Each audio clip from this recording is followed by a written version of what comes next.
Siri, when did Fred Silverman die? Oh, wait a minute. Hey, Siri, when did Fred Silverman die?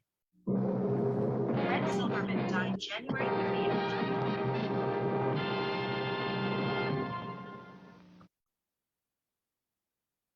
Fred died in 2020.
I know what that show is. That's called the Gong Show.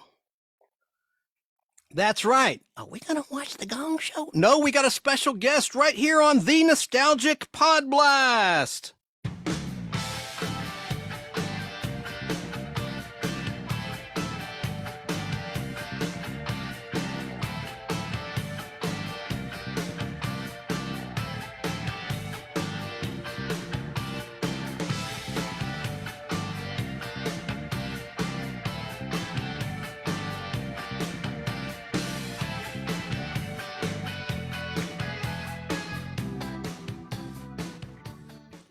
That's right, it's Podblast time. This is your weird, informative, and hopefully fun time capsule of pleasant memories of days gone by. That's what the Nostalgic Podblast is all about. And this is the Nostalgia Show with a bite. This, of course, is your weird, informative, and hopefully fun time capsule of pleasant memories of days gone by.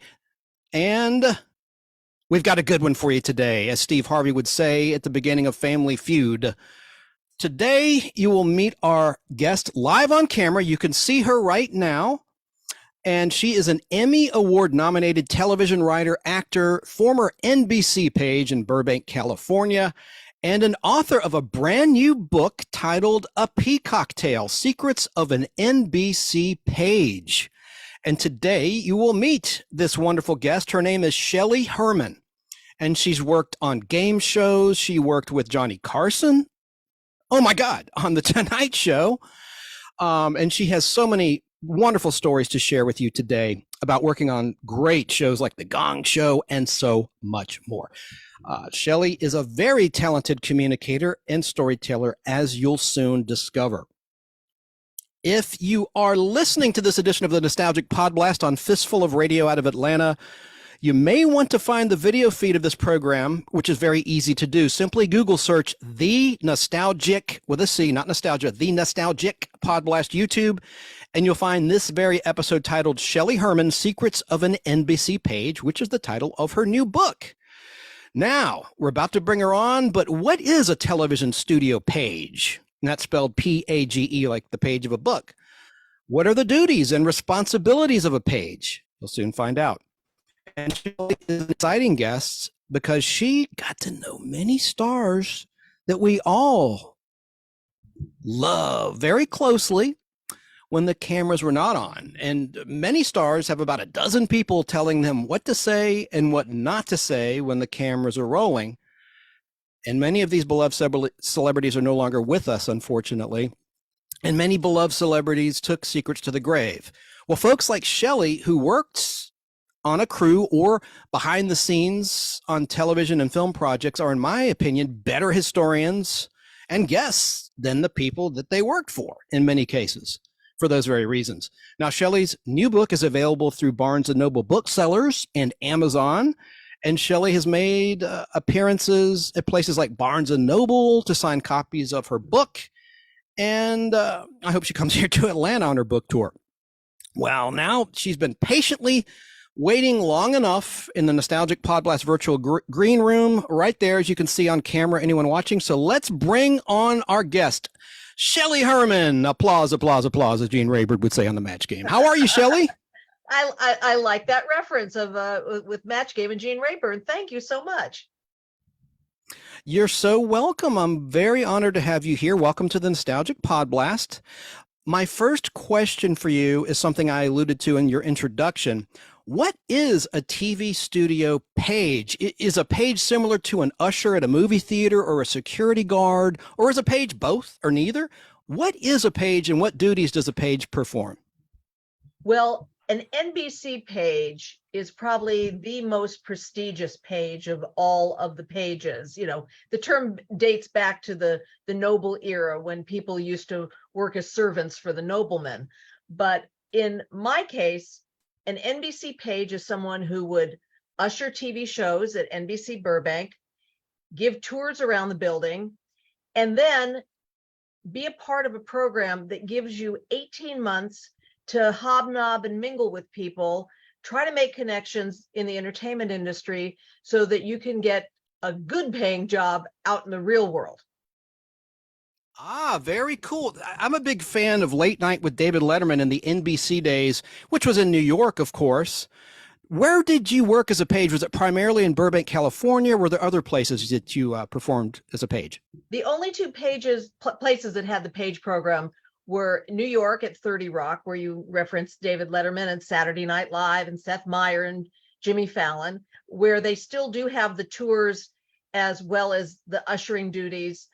But unfortunately, NBC Burbank no longer exists. It was purchased by Universal, and the tour operation is now all handled by Universal. But there is still a little bit of a page program left out here. And the pages, rather than giving tours, they're assigned to different companies within NBC Universal, and they do 3-month internships. They might work at Bravo for 3 months, then USA, maybe in press and publicity for NBC. It's a rotating internship that way, and really it's a wonderful opportunity. It was quoted to me when I was doing the interviews for the book that 16,000 applications are received every year. Wow. And you can fill out an application online. You don't have to be in New York and LA to do this.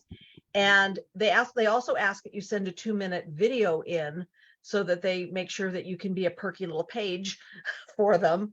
And then if they like you, they really, really like you. Sally Field reference.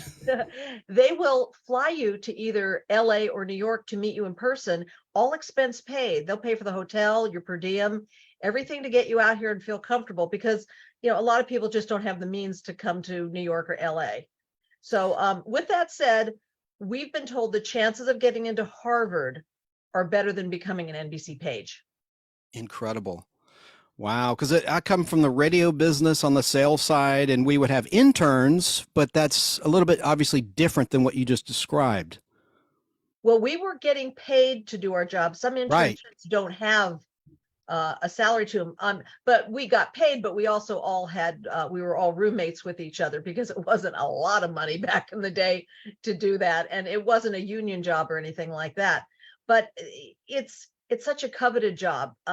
People would pay NBC to do the job. It's that desired.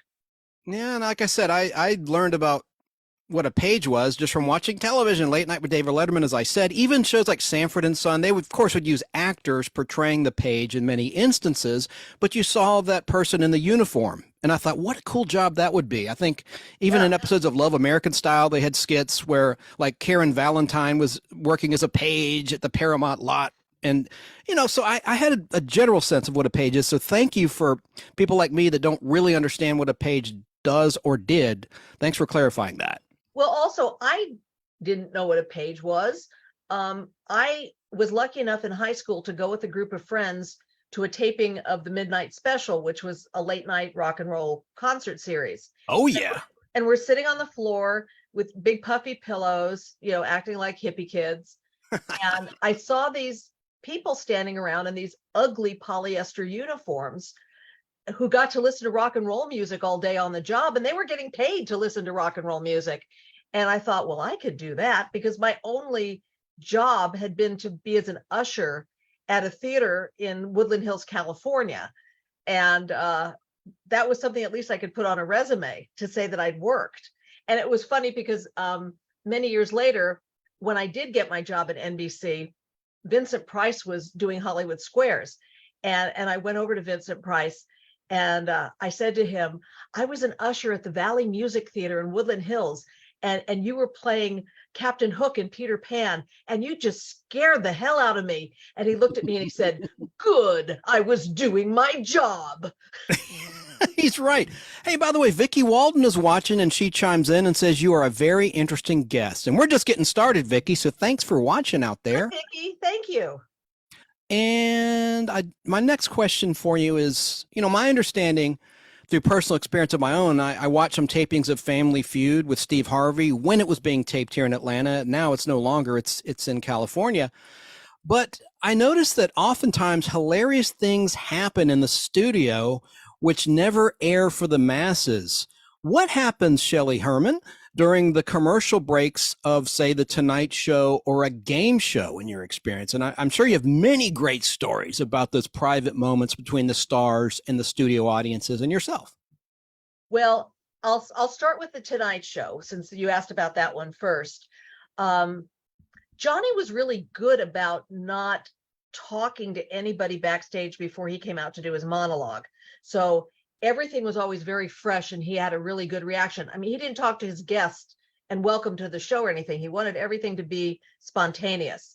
But usually after he would do the monologue, he would ask the audience if they had any questions and thank them for coming to the show. He's very courteous that way.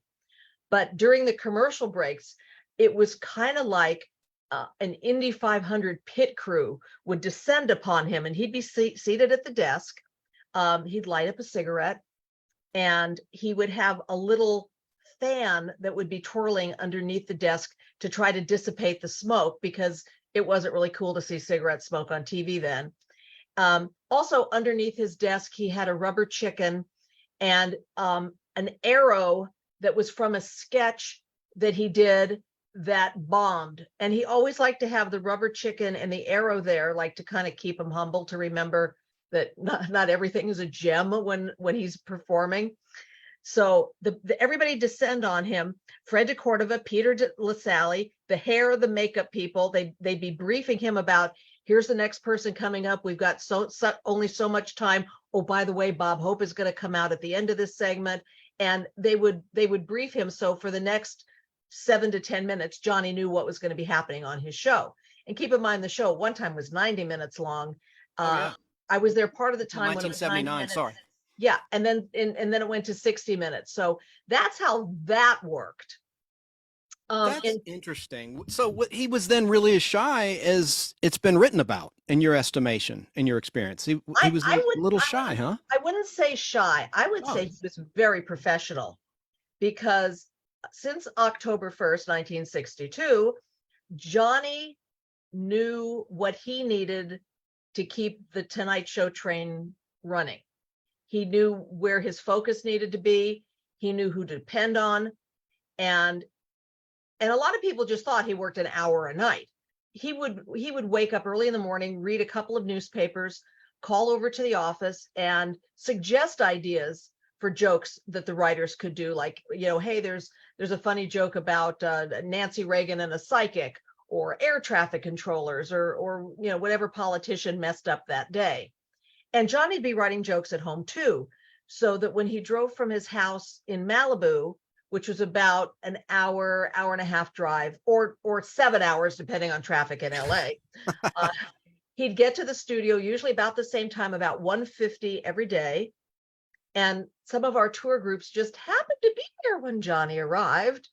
And he would give everybody a cursory nod and say something silly like, the tour's a ripoff, get your money back or something. And it would just thrill everybody so much to see Johnny in casual clothes too, not in a suit and tie. He looked like he was right off the tennis court sometimes. And he'd go up to his office, get all the jokes, lay everything out that he needed to do. He'd get a little bit of makeup done up in his office, and then he'd come down the stairs for a little touch up, walk into the studio, walk behind the curtain, and begin the show. How cool is that? You're so lucky. And he signed something for you. It's on the cover of your book. By the way, if you tuned in late, the guest is Shelley Herman, and she has a brand new book out, and it's called My Peacock Tale, Secrets of an NBC Page. You can see it on camera in her background there. It's just an incredible book. And as you can hear, she's an excellent communicator. And like, you're so right about Johnny Carson. He was so fair and funny and super talented, of course. But what did he sign? He autographed something and has a note to you that you put on the cover of your book. Well, on the cover of the book, which the people that are on YouTube, they can see there's some writing that's on there. He put on it, "Good luck, Shelley, Johnny Carson." Well, I was doing a book signing, and somebody went on my social media page and they said, "Doesn't she know better than to write on the front of a book? It disgraces the book." Oh, good well, grief. It's not my signature, it's Johnny's signature. Yeah. I hear there's a lot of Lulus out there. I get it all the time too, which I'll talk about after the conclusion of our interview. But you also mentioned in a recent interview you did with James Enstall of Geek to Me Radio out of St. Louis on a major radio station there, KTRS, that you worked on the Gong Show, which is one of my favorite shows, of course, hosted by Chuck Barris, who was actually the producer. He wound up being the MC. We'll talk later, at least I'm talking to the audience now, about the history of the Gong Show. And another show that Shelley worked on, we'll get to in a moment, The Love Connection, hosted by Chuck Woolery. But would you share with me a Gong Show story? I love Gene the Dancing Machine, the unknown comic with the grocery sack, paper sack over his head. What are your fondest memories of working on the Gong Show? Well, I had a little bit of an advantage before I got to NBC because in 1972 and 1973, I appeared as a contestant on the dating game.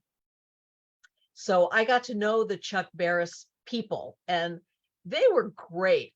This was a place that was so creative and so fun, and again, as wacky as you think it would be. It wasn't people swinging from the chandeliers and doing drugs all over the place. It was just a fun environment. There was a foosball table we used to play with and stuff. And before anybody asks, on my first trip on the dating game, I went to San Diego, California. And the second trip I won was to the Bahamas. And when I won my bachelor and hugged him, I whispered in his ear, "Where are the Bahamas?" Because I had no idea where I was going. And Jim Lang was the host of the dating game, right? In the days that you're on it, in the episode? Yeah, Jim Lang was a lovely gentleman, and I so enjoyed him. John Dorsey was directing, and each time I would do the show, I would sit down with one of the writers, and they would ask us questions about our real life and try to integrate our real life experiences into the questions. And at the time, I was working as a salad bar hostess, and I was filling in all of the croutons and cherry tomatoes and stuff. When I was going to say, what does that entail? Okay, cool. You filled in the details. Yeah, somebody had to do it. It didn't just magically appear. So I remember the only question I remember was something along the lines of, "I'm a salad bar hostess. If you were a vegetable, what would I be filling my containers with?" Ooh. The poor guys had to try to answer that kind of stuff. So that was real? I mean, those were 3 bachelors? I mean, not actors, or it was real? No. In some cases, like in my case, I was 17 years of age and 18 when I did it. But there were a lot of people who were professional actors who appeared on the show. Oh, yeah, like John Ritter. Oh, yeah. John Ritter, our dear sweet late Pee Wee Herman. Mhm. Somebody, Adam West, Phyllis Diller, Suzanne Summers. I mean, you could go on the internet and read this enormous list of people who went on, because if you were a member of the Screen Actors Guild or AFTRA, you got paid to be on the show.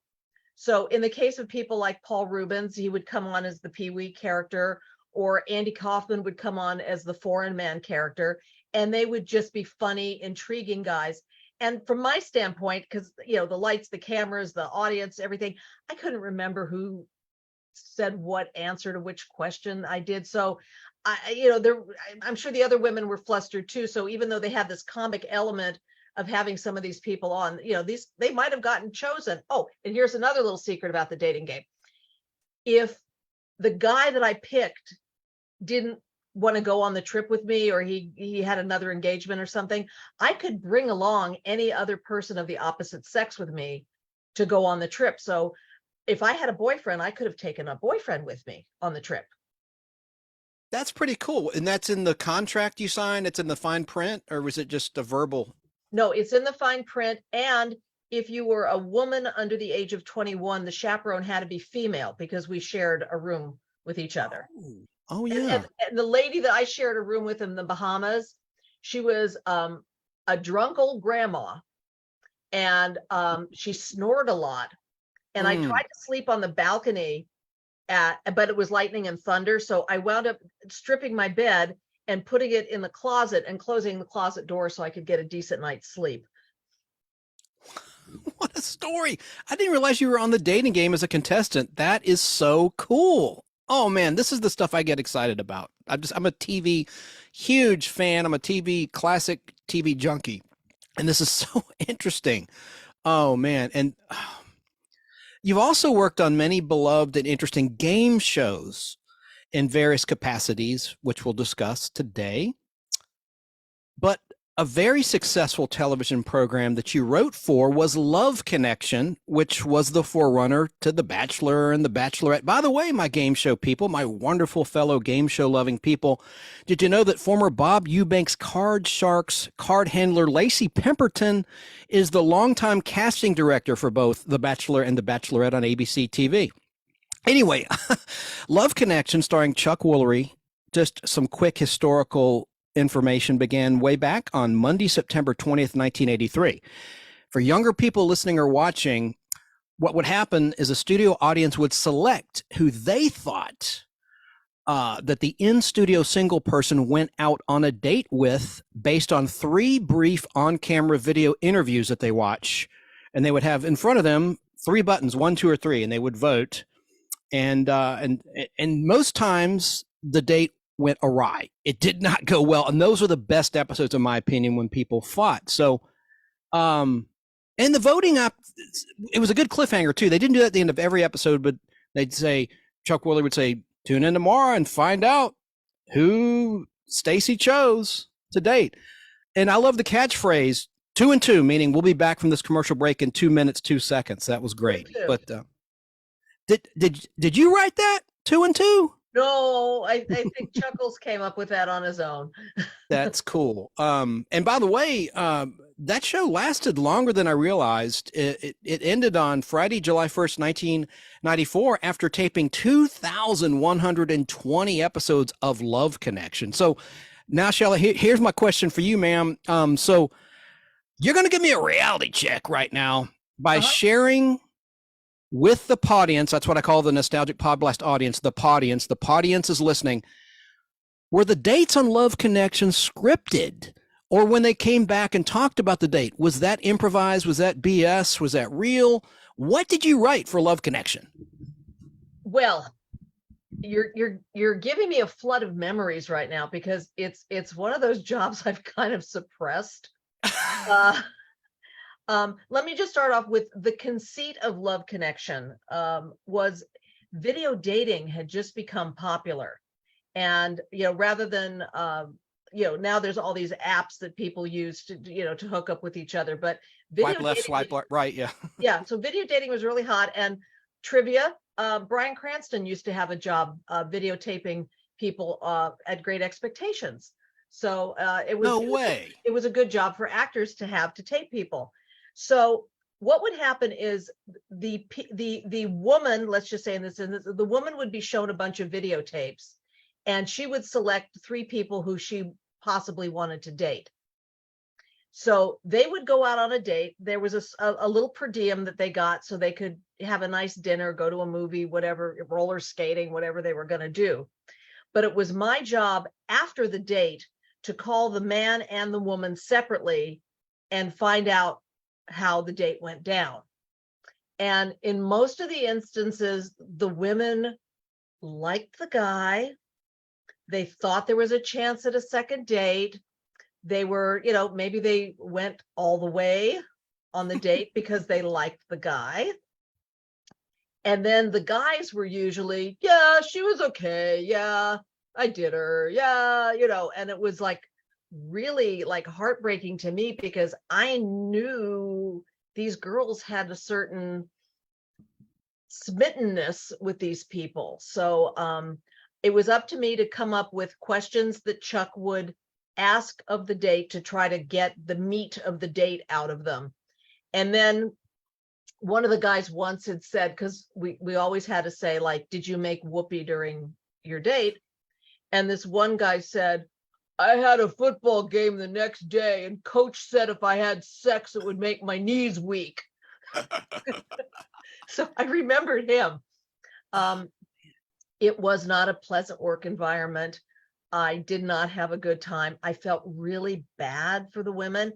And a little bit of insight into The Bachelor is I had a friend who had a job when The Bachelor first started. I don't know if they still do this, but she was a PhD psychologist, and her job was to ride home in the limos with the women after they got dumped and like kind of get them back to their hotel rooms and make sure that they were going to be okay and not totally traumatized by being dumped on national television.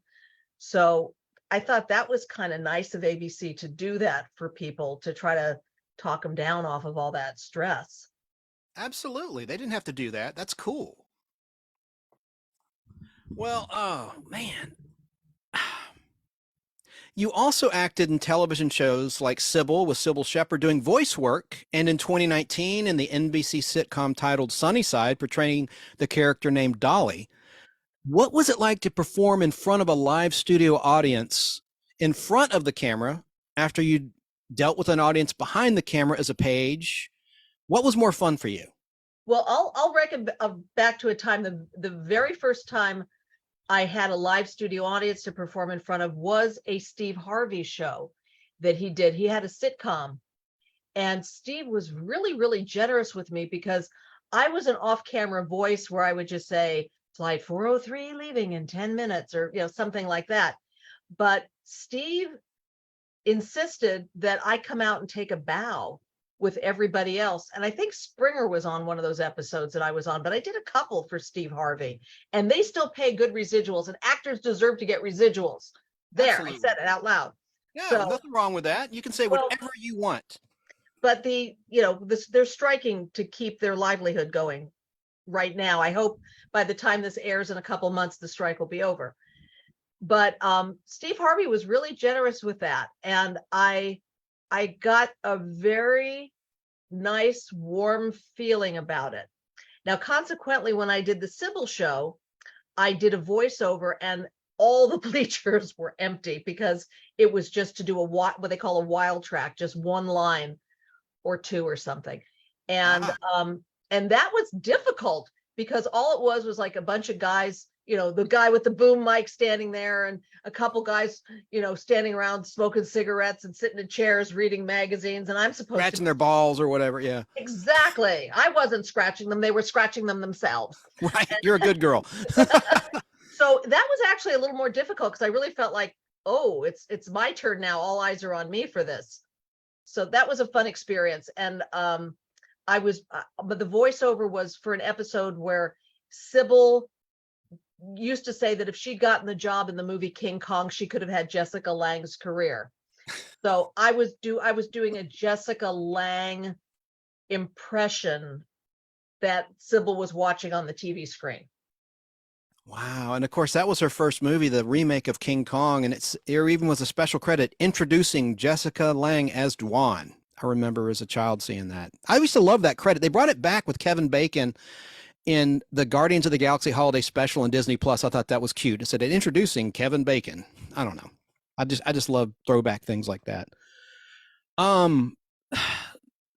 did you accomplish becoming a published author? I mean, obviously you have material that people are going to want to pay to read about, but if I may ask, how did you go about doing that? That's something I've always wanted to do, is write a book, but I don't know if anyone would buy it. But what's the secret to becoming a published author? I hadn't thought about writing a book. I was in the middle of writing a one-man show for my husband, who, if you know the TV show Taxi.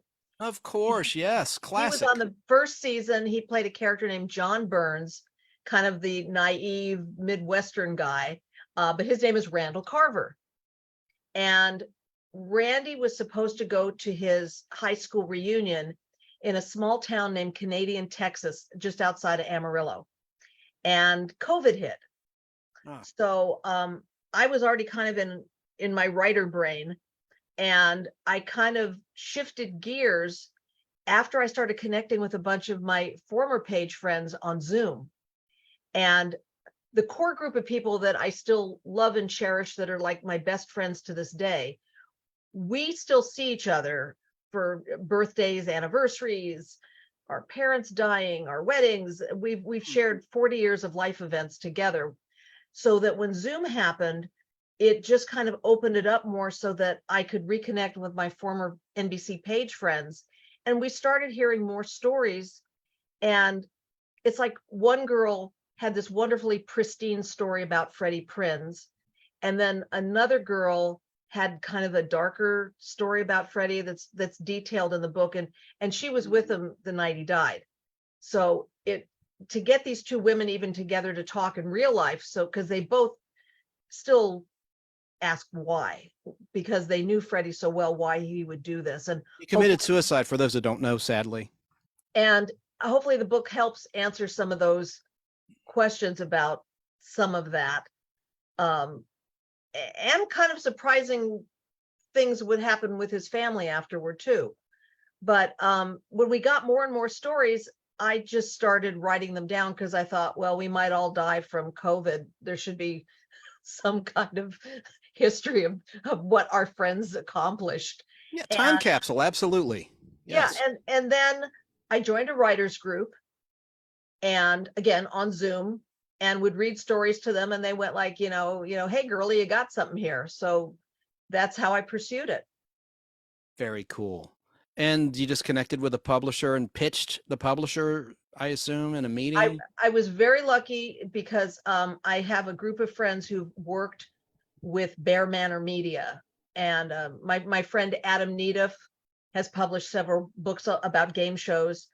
My friend, the late Fred Wasbrock, had published through them. So they have kind of a niche market of people who like books about nostalgic things, film, television. And I approached Ben Omart, the publisher, and I said, I don't know if this is anything. And he went like, yeah, this is something. I'm interested. Mm-hmm. So that's how that happened. And it happened so quickly, I didn't really have time to think about it. And I thought, well, maybe I'll go with a big publisher. But working with somebody like Ben, for your fans here who are thinking of writing books about nostalgia, working with Bear Manor, you get to write what you want to tell. You don't have editors interfering with you. You can supply the photos you want to supply. It was a very comfortable experience. And the fact that Ben Omart has this catalog through Bear Media with thousands of titles for people to peruse, I thought it was a really good partnership to get into.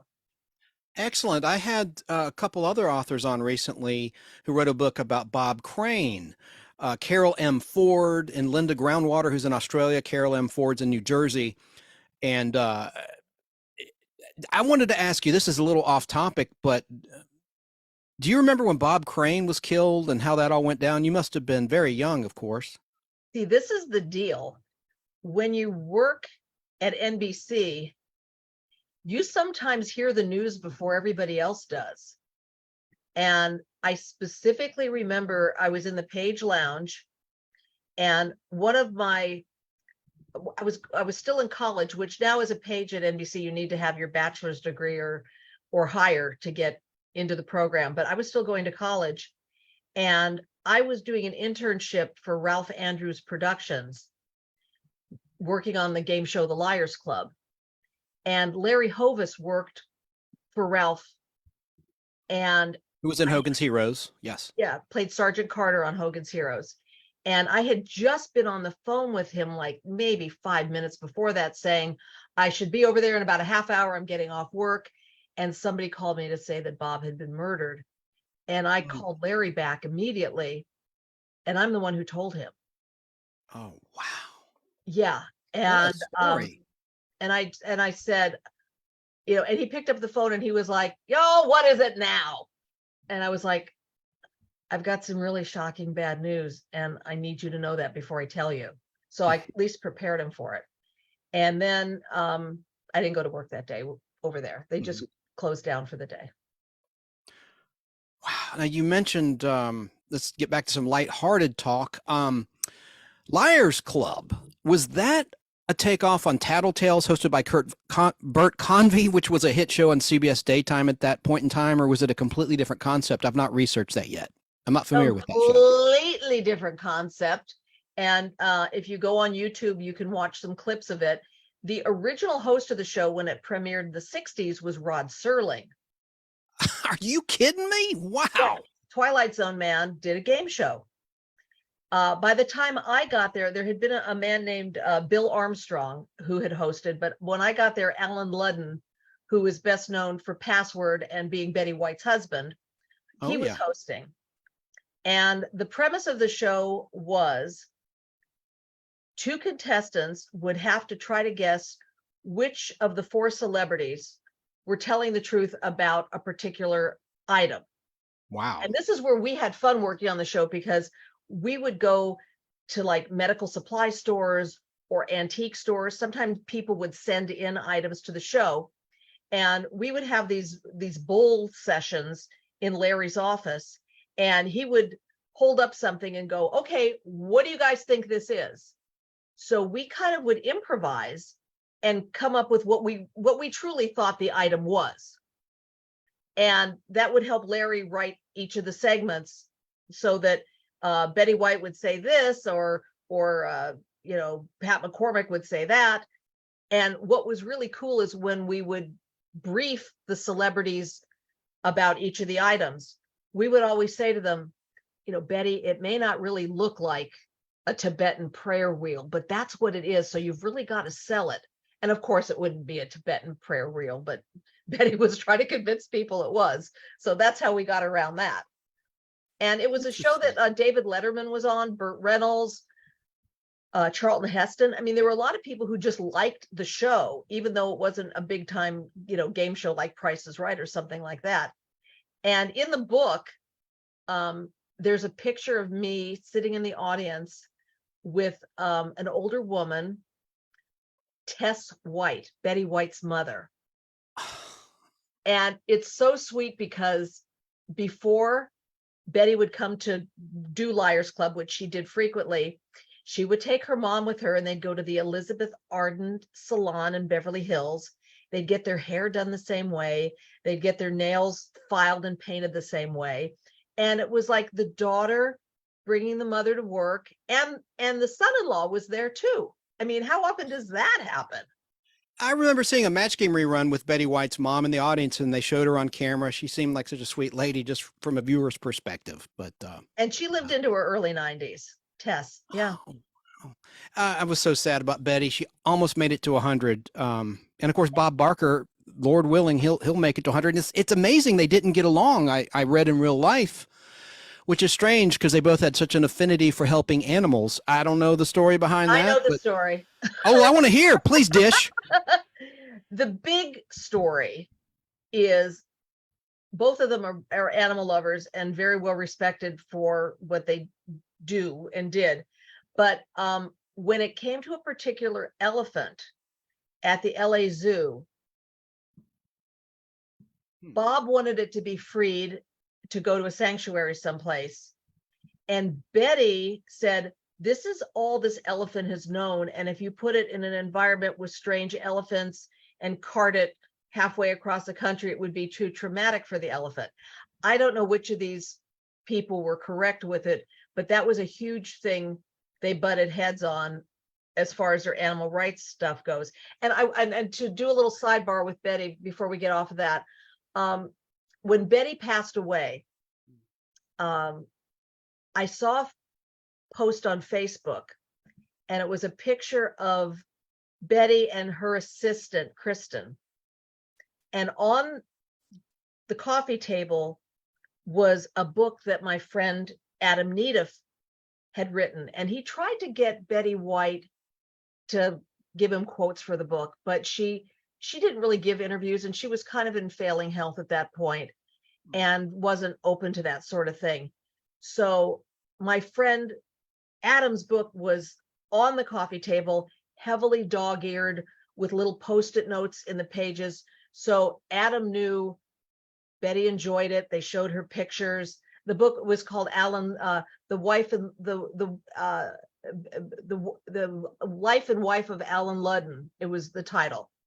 Oh. So I call over to Kirsten and I said, hi, I knew Betty back in the day. I know that you're going to be going through her items and auctioning things, but when you get to the game show stuff and you think you're going to throw it away because nobody cares, can you please consider donating it to the Strong National Museum of Play in Rochester, New York, where my friends Bob Bowden and Adam and a few of us we're curating items for what will be this ginormous game show, television game show exhibit that they're going to have. So Kirsten not only gave us photos and letters and papers and props from game shows that Betty and Alan had, but she said, does your friend Adam want his book back? Wow. And they sent it back to us, and Adam now has the book he gave Betty that was obviously very, very loved. That's awesome, because I'm glad things were preserved, because I heard about what happened to their property that they loved so much that I've read. I certainly didn't know them. I'm just going by what I've read in my research. And it just seems like not much is preserved anymore. It just makes me sad that someone didn't buy that property. The one crown jewel of all of the things that that they donated to the museum in Rochester, New York, they asked, would you like one of Betty's Emmys?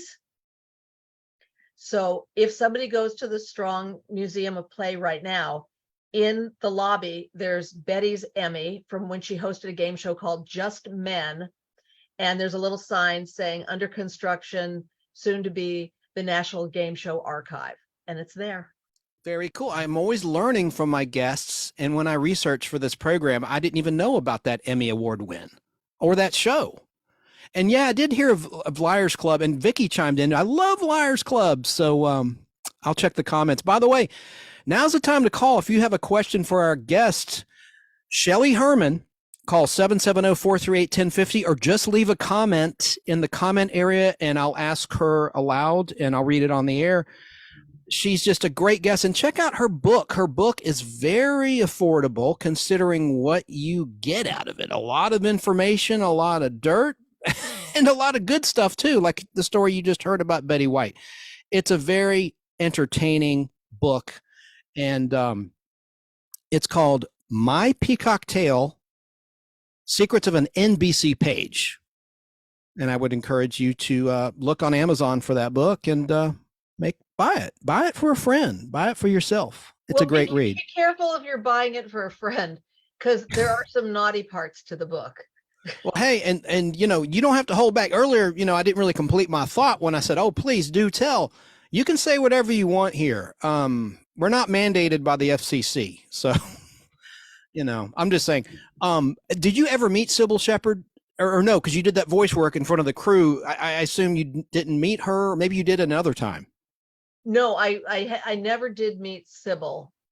But the book is filled with like these amazing celebrity encounters that, I mean, sadly, a lot of the people have passed away, but like I got to meet Alfred Hitchcock.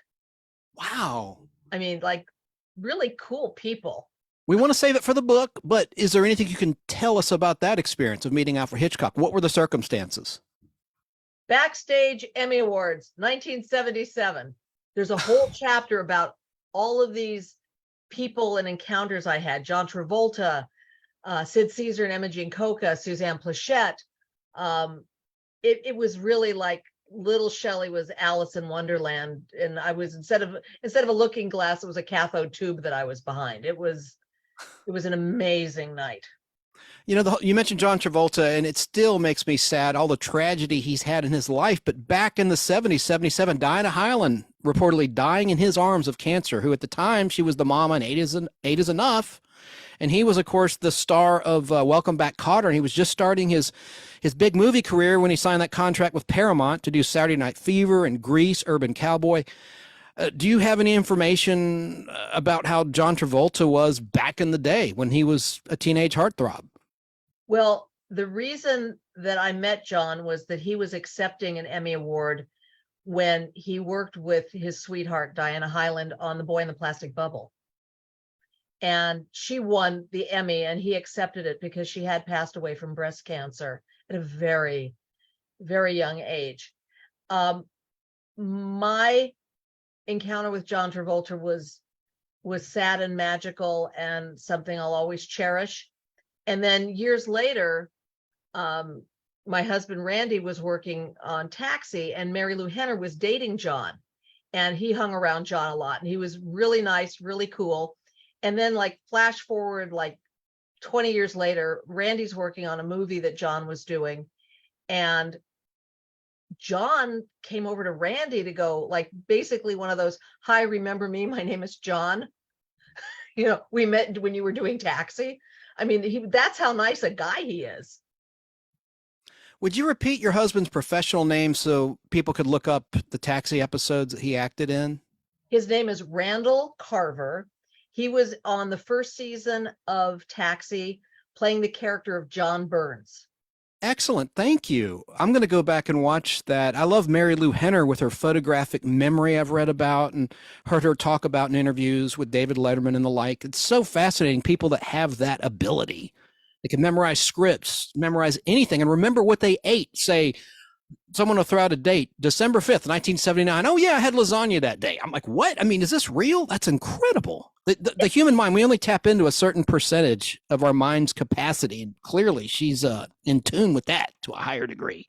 Well, there is a parlor trick, in case any of your friends want to look it up, about, because Mary Lou used to go on a lot of shows and say, give me a date and give me a day and I'll tell you what day of the week it is. And there's a little mathematical formula that you can do that. But what Mary Lou has is something called super autobiographical memory. And she goes way beyond just what day of the week it was. Like you said, she'll say what you were wearing, what news event was happening, what the weather was like that day.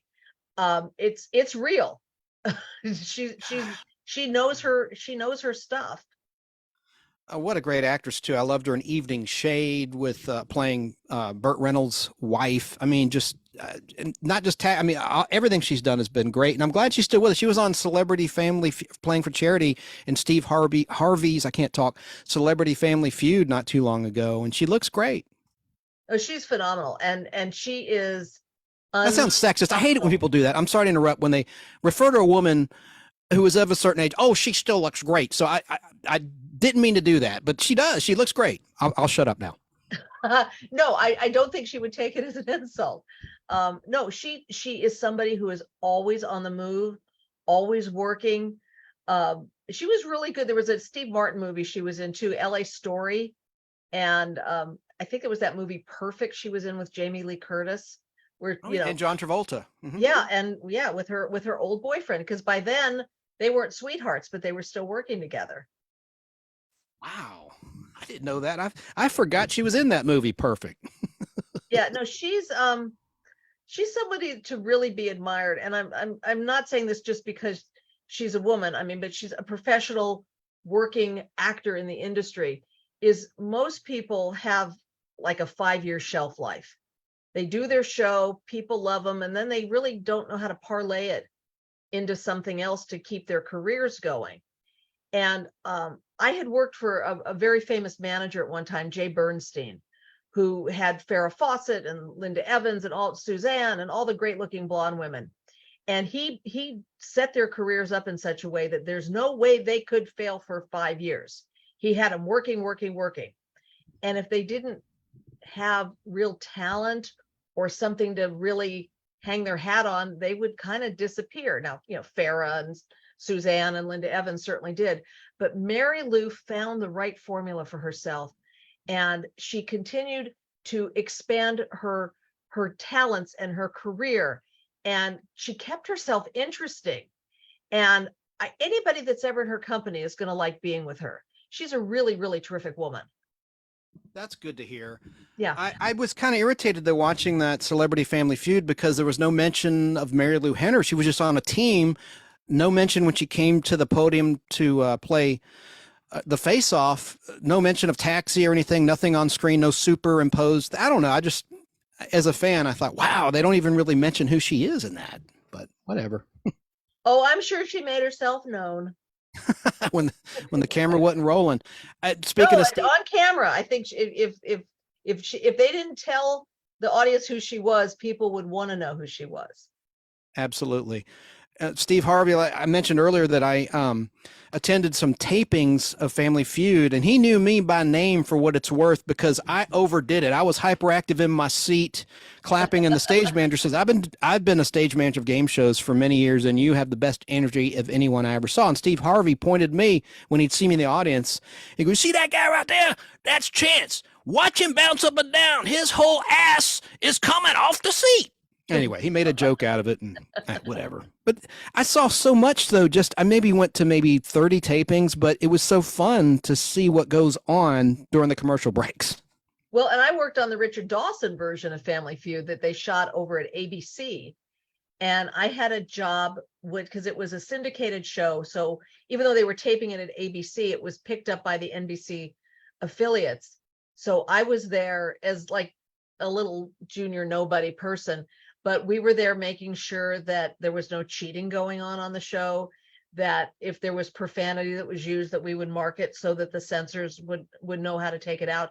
But no, I was there through all the kissy times with Richard Dawson. Oh, wow. I love Richard Dawson's Family Feud. Yeah, you know what? Sorry, Steve Harvey. I really like Richard Dawson's version better. It's not smutty. It's just fun to play. And that's to me the secret of a good game show. Something like a show like Family Feud, you don't have to be intelligent, you just have to have an opinion about something. And if you're walking through a room, even if you're carrying a whole bunch of laundry or groceries, and they say, okay, tell us your least favorite politician, you're going to stop and see who the number one answer is. I mean, it's just inevitable. So to me, it's kind of the perfect game. And the Steve Harvey version, maybe they're trying to make it hip, young, and groovy, but the answers just seem to be just a little bit too graphic sometimes and repetitive.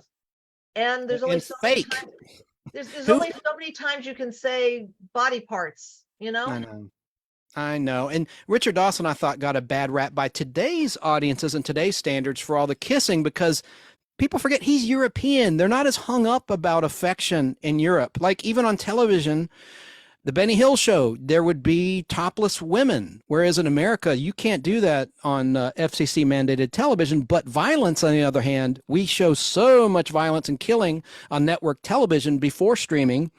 But in England, you could not do that. So it's kind of like the two cultures between American culture and European, particularly Great Britain, are kind of polar opposites in that regard. And Richard had done Family Feud for a certain amount of time, met his wife, Gretchen, doing the show. A contestant. And then retired.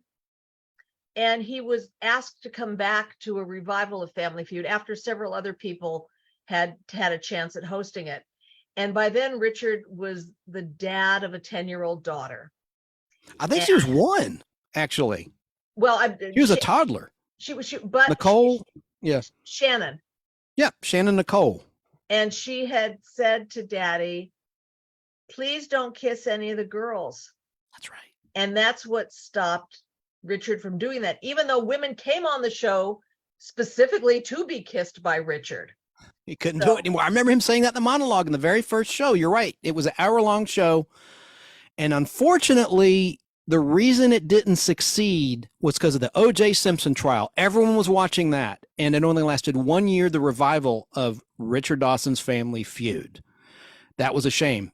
And yeah, and he quit smoking too. So he would say how I've gained weight, and he was a little, making jokes about it. And I guess was a little sensitive, it seemed, about that. But he quit smoking and he quit kissing women besides his wife. Yep. Were you ever on camera in classic Family Feud, the syndicated version? Do you recall? And I know people get a bump in the crew, right? If they're on camera, you got a bonus check, right? Only if you're in the union. Right. They're not obligated to, if they pan into a shot of you as a crew member working, they're not obligated to pay you more. Oh, yeah, it would have to be, of course, when it was emphasized, right? If it was just a random thing, like someone accidentally stumbled on camera, right. And I'm in the state of Georgia, which is a right to work state. So unfortunately, and Whi've done extra work, stunt work, and some on camera minor speaking parts, like as a day player here in Atlanta, not lately, but in a while ago. And I don't think, unless I join the union, which I have nothing against doing, that I would benefit. I know one of the grievances about the strike, not only is it AI, artificial intelligence, replacing actors, it's also streaming residuals, but I heard extras being used in promotional materials without compensation. And in The Walking Dead, which is filmed here, or was, and now the spinoffs are still being filmed here.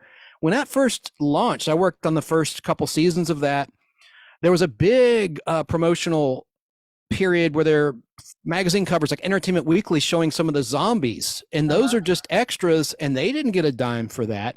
So I wonder how that's going to work. I guess people, unless you're in the union, you're not going to benefit if a deal is reached where there's compensation for extras and streaming residuals for union actors. I wonder how that's going to play out. It's actually good. It's actually something that is a big sticking point, because what they're trying to stop is scanning an actor full body and then being able to use that person as a background player in any numerous things, and that person not receiving any kind of initial payment.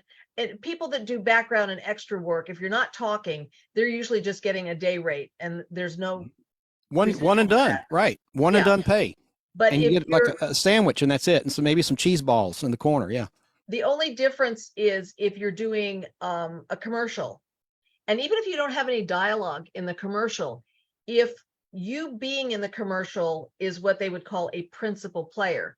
Let's say you're watching a commercial and two people are playing pickleball, and suddenly, like, a lady looks through a fence to see what's going on, and that helps establish the story of the commercial. That lady looking through the fence, that person is a principal player. So they're going to get residuals and a day rate for doing that, because that was necessary. But the people walking around shagging balls in the background, no, that wasn't necessary. Sure. And to your point, I saw this back in like 2012 when the Hunger Games sequels were filmed here. They already were photographing people, including myself, on a green screen to be duplicated later with CGI. And of course, they do that with ballpark scenes at a baseball game, football game, and they can just use computers to replicate those people. And also, I don't like the term artificial intelligence. It's artificial plagiarism. Oh, I love it. Yeah, right on. I love that. Because they're just culling existing material. They're not coming up with their own ideas. So I think if people realize that it's just a bunch of other information being gathered, but there isn't thought put into it, there aren't feelings put into it. And as much as people might say this, they see the same scripts over and over again, wait until this goes through, because there will be no original scripts anymore. There won't be any spontaneity. There won't be any anything that touches your heart, because it's going to be the same stuff regurgitated over and over again. Yes, ma'am. And I'm fully supporting the actors that are on strike and the writers. They deserve to get residuals. I mean, not just that aspect. I think it's the new normal, right? Streaming. I mean, people are cutting the cord left and right. They're consuming their entertainment via a streaming platform now more than ever, and so things need to be changed. So the actor is fairly compensated. The business plan of the industry changed. And I was in a room at the Hollywood Palladium, because I'm a Writers Guild member as well as Screen Actors Guild.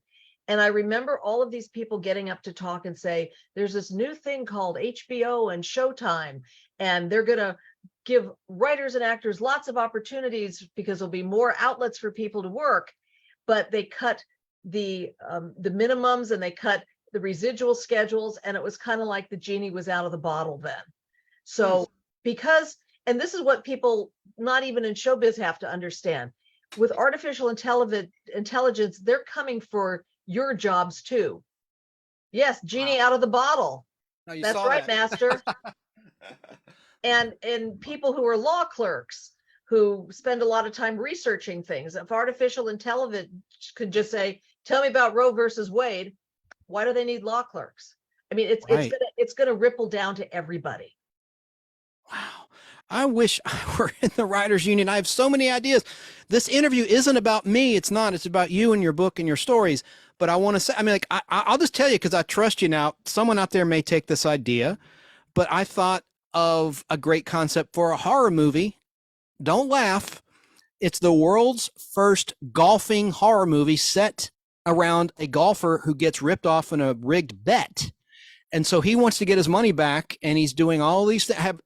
Trust me, it's a comedic, not necessarily a slasher film. But anyway, I mean, I just don't know how to get started. I'm not in Hollywood. I'm just here in Atlanta, Georgia, although Hollywood has come here to a great extent thanks to tax incentives. Let me ask you this part first. Man. Mm-hmm. Have you written it, or is it just in your brain? I have written an outline on paper, pen and ink on paper. I have. The full script is not completed, but I have some incredible, and not just that, some other things. But I'll shut up and listen because I really want to know. If you're capable of doing this without like giving yourself a headache, at least write the first 30 pages. Because if you're going to get somebody's attention on it, they're going to like it in the first 30 pages or not. And then you'll be surprised as a writer, and your listeners will know this too. When you start off writing something, you think you know what you're doing, and then the story tells you where it's going. So even though you might have your outline done, once you start getting into the meat of it, it's going to take you in directions you didn't expect. And with films like Caddyshack and Happy Gilmore and horror, you've got a lot of genres that are very popular. And what I would say is, once you outline this, who do you see involved with this? Is it something that you go like, oh, I know so-and-so would love this, and so-and-so's a golfer, so maybe that's something that would appeal to them too. In terms of the talent, you mean? The on-camera talent? Or somebody that's a producer. Mm-hmm. Who's attracted to the idea of horror and golf? And, maybe you want to up it to pickleball now, because pickleball is really big. Well, I'll tell you one, I'll just reveal one of my little scenes. The guy is actually not a bad guy, but he does bad things because he wants to get his money back after being conned. And he maneuvers people onto the green during a lightning storm, and there's a lightning strike. Anyway, I've got all sorts of not funny. I guess that's not really that funny. Haha, funny. I mean, interesting things, at least I think are interesting. Okay, here's something. When Billy Bob Thornton had the idea for Sling Blade, it started off. Yeah, that's right, taters. He started off and did a short film, and that short film is what he used to get the attention of people that would eventually back his movie, and it got to be a feature-length film and put him on the map as being a writer, actor, director, all of that stuff. And it's so easy now. This is for all your listeners. If they have an idea for something, you only need your iPhone, and you can get some very simple apps and things to edit. It doesn't cost a lot of money to do this. and give people an idea of what you've got, and then see where that takes you. And the other part of that too is maybe once you start working on it, you realize it sucks. So that might be the other way of like, well, I got that out of my system. Let me move on to something else. That's true. But to start small, like Billy Bob did. Yeah. With an independent. And by the way, I met him. I was working on the Three Stooges movie, grueling outdoor scenes at a mansion, 14 days in the June heat, wearing like a camel hair jacket. Anyway, I was just background, but Billy Bob just visited the set and I got to meet him and he was a really cool guy. But that was back in 2011, I want to say, a long time ago. That was a really good movie. I don't know that a lot of people even know about it or saw it, but with Sean Hayes was in it. That's the Stooges yes. we're talking about. Will and Grace. Yeah. It was really good. And I'm a huge Three Stooges fan. Oh, and yeah. The Farley really brothers. Yeah, they did a good job directing and writing. Yeah. Yeah. I'm glad you saw it. I'm glad someone did. That was me. Well, yeah. Remember the girl, gosh, I'm getting off topic, but do you remember the scene in Three Stooges with the girl who's floating in the air? She grabs some balloons. It's kind of slapsticky and she goes levitating in the air. And then Curly's like, or I think Larry says, I got a balloon pop, and he shoots out the balloon and the girl lands on a cake. Yeah. Well, I'm right there positioned in that silly tan camel hair jacket. Anyway, big whoop. I'm sorry. I'll shut up about me. And me. if you like the Stooges, I did meet Larry Fine. Really? Yeah. What year? It was probably 72 or 73. I was a student at Agora High School, and some of the people that I went to school with volunteered at the motion picture home, which was not far from our campus. And Larry had already had a stroke and needed to be in a wheelchair. And some of the students brought him to school and he did a little Q&A thing with us. It was magical. Oh, that's so cool. Yeah. And I love that Mike Douglas episode. Shortly before Mo died, he was on doing all sorts of comedic bits on the Mike Douglas show. It's on YouTube. Incredible stuff. It was around, I guess, 1974 or 5, right before he passed away. Anyway, that's neat to know that you're a Three Stooges fan. Love it. Absolutely love it. And there's another thing that if again, for nostalgia, I went to high school with a guy named George O'Hanlon, whose father was the voice of George Jetson. And he did a series of short films. It was Joe McDotes. And you probably have seen it on like Turner Classic Movies, are usually like little interstitials. And it's like, so you want to be a game show contestant, or so you want to be a such and such. And his dad is the actor in that, acting these things out. And they're wonderful little short films. So I would encourage people to look for that on YouTube also. That's so cool. And Jan Murray, his son is going to be on our show, and he's directed, and he was assistant director and the main director of tons of sitcoms from the 80s. He worked on the Big Bang Theory. And again, it's people like you and people that work behind the scenes that are the most interesting, and you learn so much from. You've just been just awesome sharing these stories. And I don't want you to give away everything that's in the book. My Peacock Tale, Secrets of an NBC Page, by the way. Half the stuff I've told you isn't even in the book. Oh, thank goodness. Yeah, see, that's why this show's called the Nostalgic Podblast, because I blast to other dimensions in my mind. I'll have a flash of another memory. So I'm glad. I knew that off the cuff we could talk about things that aren't necessarily giveaways for your book. Oh, absolutely. And the book, if people want to know, there's a wonderful story about Andy Kaufman in the book. From Taxi. Yeah, which again, before Taxi, I knew Andy. And then because my Randy worked with Andy, there was other stories interwoven about him too. I'd mentioned Freddie Prinze, Joan Rivers. There's a lot of names in it. And the main thing about the book is the friendships I've had with these people. And I cherish them. I really love the fact that our stories are available for people to hear, because as Brandon Tartikoff said in his autobiography, what we had at NBC was the last great ride. Things started becoming more corporate. we were there before metal detectors. When we would do the Tonight Show, I didn't watch the monologue because it was our job to have our backs to Johnny, and we looked up at the audience to see if anybody had a weapon or if they were going to rush the stage.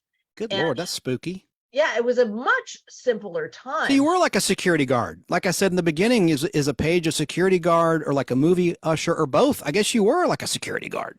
Well, I was like 5 foot nothing and 110 pounds. I don't know what I could have done.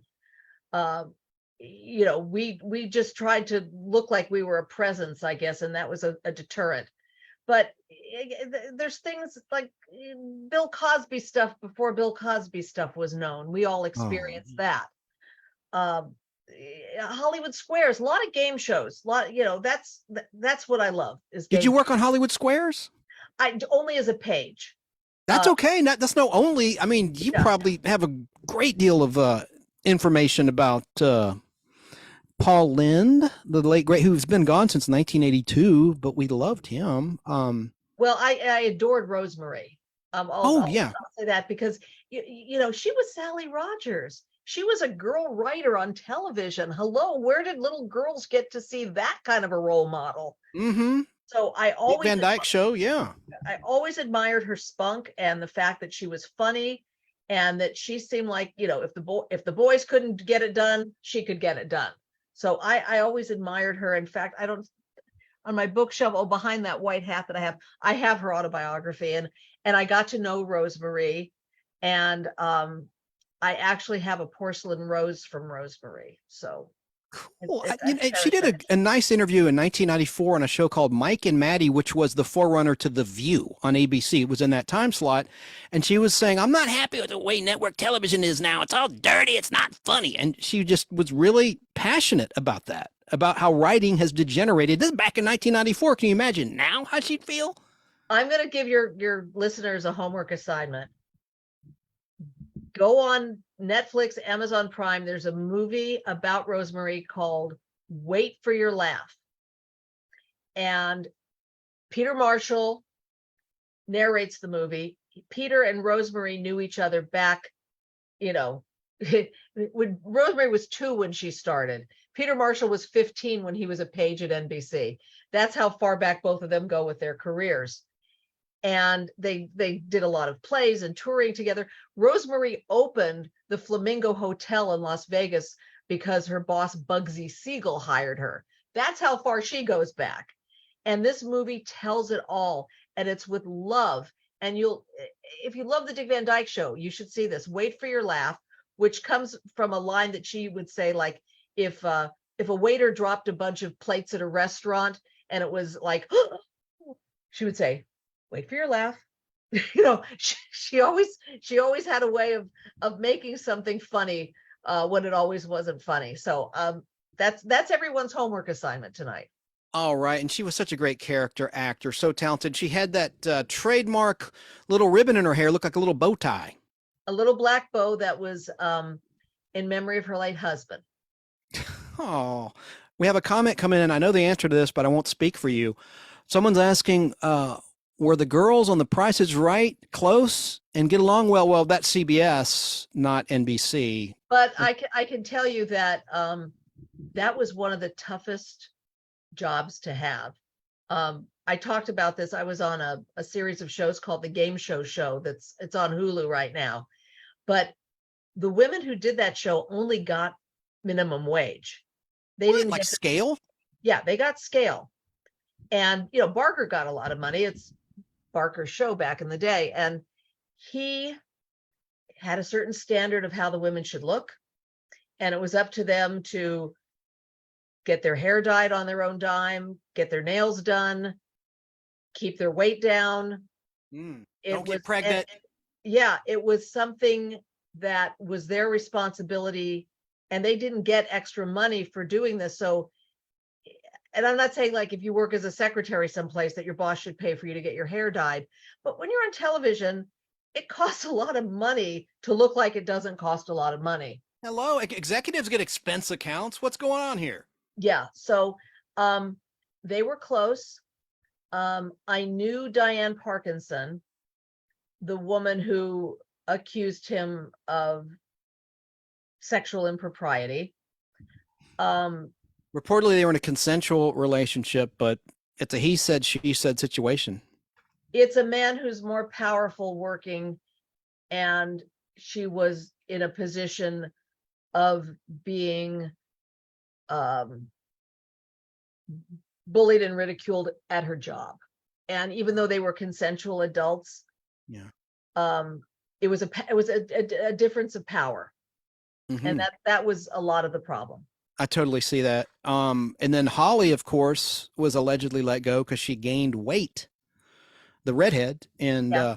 but in the beginning, talk happier things about The Price is Right really quickly. Of course, the original. This is so sexist by today's standards. Barker's Beauty. You had Janice Pennington, and then you also had Anitra Ford. Her real name's Weinstein, but she went into acting around that time. She was only on from 1972 in the beginning of the CBS Bob Barker's Price is Right until 1976, and she was in The Longest Yard. She had a very intense scene with Burt Reynolds in that film. And she was in the first Wonder Woman television movie starring Kathy Lee Crosby about a year and a half before Linda Carter took over the role. I loved her. And anyway, and she's still with us, thank goodness. And so is Peter Marshall. Knock on wood, depending on when you're hearing this program, the Nostalgic Podcast. Always Peter Marshall. And Peter is one of the people who very generously consented to be interviewed for the game show museum that I mentioned to you that's being established in Rochester, New York. We did about an hour and a half interview with him, and he came through a very, very dangerous bout of COVID. And even like given his last rites kind of thing. And he's sharp as a tack. He's a kind, loving man. His wife, Lori, is fabulous.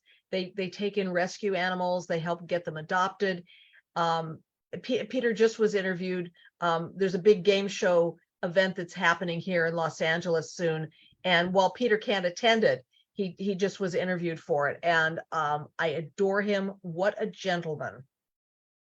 Absolutely. The game show you mentioned, which is on Hulu, it's also on ABC. I watched it. I missed the episode about the reality shows because I'm not really interested in that. And also I'd forgotten it was on. I'll have to go back and look at it. But they interviewed some really great people, and I learned a lot from the game show. That was really, really interesting stuff. Is that done? I mean, do you know how many episodes? Not to put you on the spot. If you don't know, that's cool. I can Google it. But they taped 4 one-hour episodes to air on ABC. They originally aired in May 2023. They're hoping it'll get picked up for more. It did well, and they got so many people. It was kind of like having like a high school reunion, getting all of these different people involved with it. Bob Goen was on there. I'm sorry to interrupt. I like Bob Goen a lot from Entertainment Tonight, but he also was the daytime for a while, hosted Wheel of Fortune with Vanna White and other things. Yeah, a lot. So was a guy named Rolf Benershka. So you want to get with me on Susan Stafford. The original letter turner before Vanna White on Wheel of Fortune. Yeah, Summer Bartholomew did it a few times. Yeah, I'll go trivia with you. Summer. Oh, yeah. Oh, man, I forgot she was on that. That's right. I'm glad that they interviewed her. Whoever was in charge did a great job. But sometimes, you see people interviewed that are the pop culture experts and they make mistakes, not on that program, but it just irritates me. And I'm like, maybe I'm just jealous. I'm like, why don't they interview me to talk about this stuff? I have a wealth of knowledge. Oh, well. Well, make yourself known. Trying. Just be that pundit. I mean, I was basically a talking head on the show. I wasn't, anybody famous, but they needed people that had a little credibility, and let them know your credibility. And don't piss anyone off. Note to self. Well, a lot of people piss people off, but they still work. So you be you. I like genuine. that. That's something that a lot of people aren't. Be genuine. I'm just a huge game show fan. Another question about your days as a page. Did you ever work on Password Plus with either Alan Ludden or Tom Kennedy? Yes, I did. And Bert Convey. He also hosted Super Password. Yeah. Because there was a time when Alan was sick and it was thought of that he might be coming back to host, and he wasn't able to. There were several incarnations of Password along the way. And I'll tell you why Password works.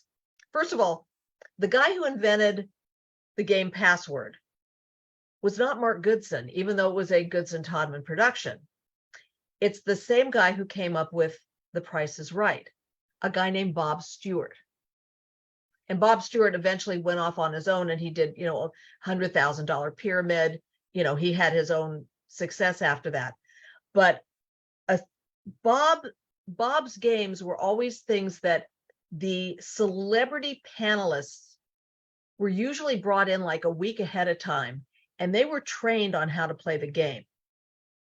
So it really did give the contestants an opportunity to win some money. Nowadays, you see a lot of these celebrity-driven shows where it's all about the celebrity and not about the person winning money, and it suffers that way. So Pyramid was the same way. There was a guy, David Michaels, who used to train the celebrities who were doing Pyramid to come in so that they knew the ins and outs of the game and weren't fumfering, causing people to lose money. So I respected that a lot about him. That's really cool. There's so many interesting things that happen on classic game shows and even current game shows. Like, I'll give you a quick example. I've talked about this on the Podblast I did recently about Patty Duke. I'm a big fan of Anna Marie Patty Duke, and she did a ton of game shows. And one time on Password Plus, she was in character as Patty and Kathy Lane, and they did a pretty advanced for 1981 videotape split screen of her being introduced in both characters. It just was really clever, and she played with John Bauman, Bowser, and Robert Donner from Exodore, Mork and Mindy, and Flora Simpson Riley from Harper Valley PTA, which is on NBC at that time. But it's just really clever stuff. And I have tons of video I'm converting to DVD in my home of stuff I've recorded over the years from GSN. And I love Buzzer. Do you have Buzzer in your household, access to that? Yeah, we have Pluto Buzzer. TV? Yeah, Buzzer and MeTV. We've got some of those nostalgic channels here. I'll tell you my brush with greatness with Patty Duke. I was walking in the hallways between studios 1 and 3, and I was wearing kind of a peasant style blouse, and Patty walked through the hallway and she was wearing the same blouse. And she looked at me, she said, "You look like me." And I looked at her and I said, "Identical cousins?" I love it. Yeah, I thought like, oh my God, did I just say like the total wrong thing? But she laughed. Oh man, that is really, really great. Great. Tom Kennedy, him and his brother Jack Nars, they were really good MCs. I think somewhat underrated. I love Gene Rayburn and Bob Barker. Those are the two I go between as my favorite MCs. But Dawson too. It's hard to pick a good MC. And you mentioned Summer Bartholomew. I liked her on Sale of the Century with Jim Perry, and she was wasn't she a Miss America? And there was a girlfriend of mine who was on the beginning of Sale of the Century, Sally Julian. Blonde girl, ditzy, kind of Goldie Hawn-ish kind of character. And they specifically hired her. We were doing improv comedy together, and they specifically hired her because they didn't want the traditional game show model. They wanted somebody kind of like a Goldie Hawn, and it didn't work because it was less than traditional. But she's passed away, and I just adored Sally. I really did. And I'm you know what? glad Maybe you're too young to know this person, but whenever game show hosts would get together and talk about who the best was, it was Bill Cullen. Oh yeah, the original Price is Right hosts in the NBC and for a while ABC years. Yeah. Couldn't he didn't he have difficulty walking because he had polio as a child? I read. He did, and they covered it up pretty well. The camera, especially when he was doing like a panel show where the guests would enter and the camera would cut away so that he could get to his seat. He was capable of walking, but he just it was a post-polio thing that he had. But he was great, and I loved his wife. He never had children. He was great on To Tell the Truth. I loved it, and that was an NBC taped at Rockefeller Center. Anyway. Well, and he did so many, I met him when he did Chain Reaction at NBC. There was a show, Love Experts, that he did. But Blockbusters. Oh yeah, what a kind, smart, people don't realize how smart you have to be a game show host, because if you have this scenario, then you do that thing. And if it's that scenario, another thing. But if they don't do that, then you have to circle back and do that. It's like being an air traffic controller. And Bill did it with such finesse. Absolutely. And I think it's interesting with Pat Sajak retiring. You have Ryan Seacrest coming in. He'll be fun to watch, I think, with He'll be Vanna. And I great. noticed there's some unfair headlines about Vanna I've seen in the mainstream media acting like, because she wants a raise. She wants, even though she may not do as much as the host, I believe in people being paid fairly. But Seacrest, point being, Seacrest will be interesting to watch as the host of Wheel of Fortune, I think. He's from Atlanta. I think he's a wonderful choice. I think he knows the game and he knows how to bring the personalities out in people who are playing. Because when you're watching Wheel of Fortune and they go, here's contestant 1, 2, and 3. I mean, even subliminally, we root for somebody during that moment, even though it's like we just want to see the puzzle. But, we hope the pregnant lady wins, or we hope the soldier wins, or we hope the school teacher wins. So it's important. And I think Ryan will be good with that. And you just mentioned something about pregnant women. Watching The Price is Right these days, they have actual episodes on the CBS Price is Right hosted by Drew Carey, where they'll just have nothing but pregnant women as contestants, and they'll jump up and down. I remember Dawson in the old days would say, don't jump, you're pregnant, and I worry about the baby. It's just, I'm podblasting to another dimension, but that happens a lot. And I'm like, why doesn't someone say, why doesn't Drew say, take it easy? I mean, they'll jump hardcore up and down, like looking like they're 8 months pregnant. Anyway, sorry. Hey, what headlines would it make if Drew Carey delivered a baby? So that's true. Great. That's true. I mean, Drew does an okay job, but he's not one of my, I won't say anymore. Hey, he's a good guy. He's a Marine. Hey, he's a solid guy. I better shut up. It's one of these things that my friend Fred Wasbrock, who wrote a lot of game show books, the Encyclopedia of Game Show, you probably even have it at your house. When Barker announced his retirement, he goes, that's it. The show's over. Barker was the show. And I went, the next morning, Monday morning, it's going to be Drew Carey. He's going to pick right up where he left off. And he did so. And also, I'm going to just say from my own perspective, I thought Barker was creepy. A lot of people have said that. And as a little kid, when he used to do Truth or Consequences, I know, talk about going off track a little bit, but he had big, like canine teeth in his mouth. They were kind of pointy vampire teeth. And as a kid, I thought he was like a vampire. And Howard Stern's talked about this too, but he used to do a thing with the women on Truth or Consequences. I don't know about Price, but he would say to them, okay, you won this Truth or Consequences thing. Put your hand in my pocket and get the prize. Well, he did that on Price with if someone got the exact bid, they'd reach in, just the women only, of course, to get $100 bill out. Yeah. Yeah. And he was married to Mary Jo, but she hadn't passed away from cancer yet. I think she died in 1981 or so, sadly. But yeah. But again, the way some women liked Richard Dawson kissing them, maybe some women like that about Barker. But me personally, I always just kind of got a little uh-oh feeling around him. So nothing wrong with that opinion. Everyone has a right to their own opinion, and you're probably right. I don't know. I never was with him socially. Yeah, I like his style. I think he's just one of my favorite MCs. Just on that level alone, if I were to judge him just on his performance, I just thought he had great panache and style. And he knew how to keep that show running. I like Drew hosting it. I think that it's not as stodgy with Drew being there. I think the fact that they open it up to have these, like the pregnant lady themes week, theme shows on it. I like the fact there's male models on the show now. They do the Price is Right live shows around the country. I think it's really opened it up so it's not just grannies and kids homesick from school watching the show. I think it's a much more inclusive show.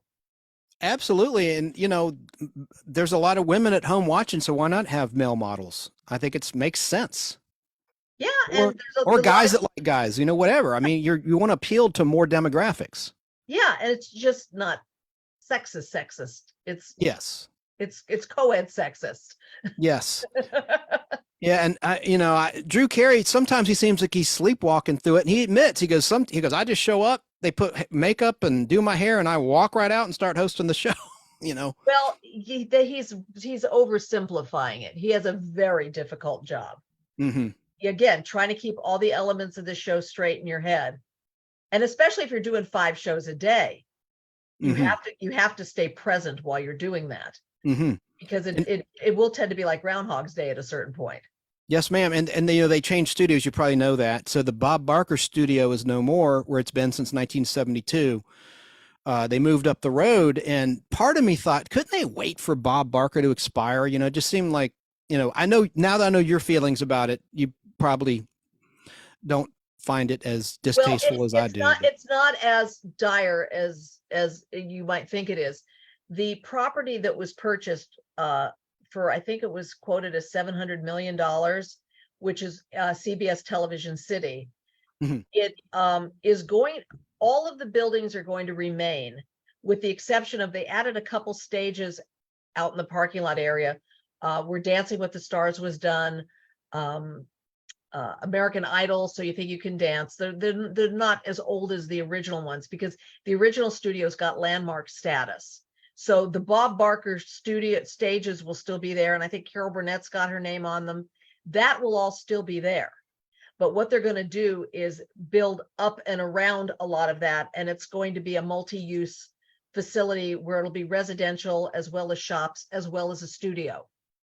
That's So good to know. And by the way, you're nothing listening down. to author and writer, television writer, actress, Shelley Herman, and she has a brand new book out loaded with these stories. If you like what you're hearing, you're going to love to read her book. You're going to love what you find out in the book. And her book is called My Peacock Tale: Secrets of an NBC Page, which you can find on Amazon or through the online resources at Barnes and Noble. I looked into it. Thank you.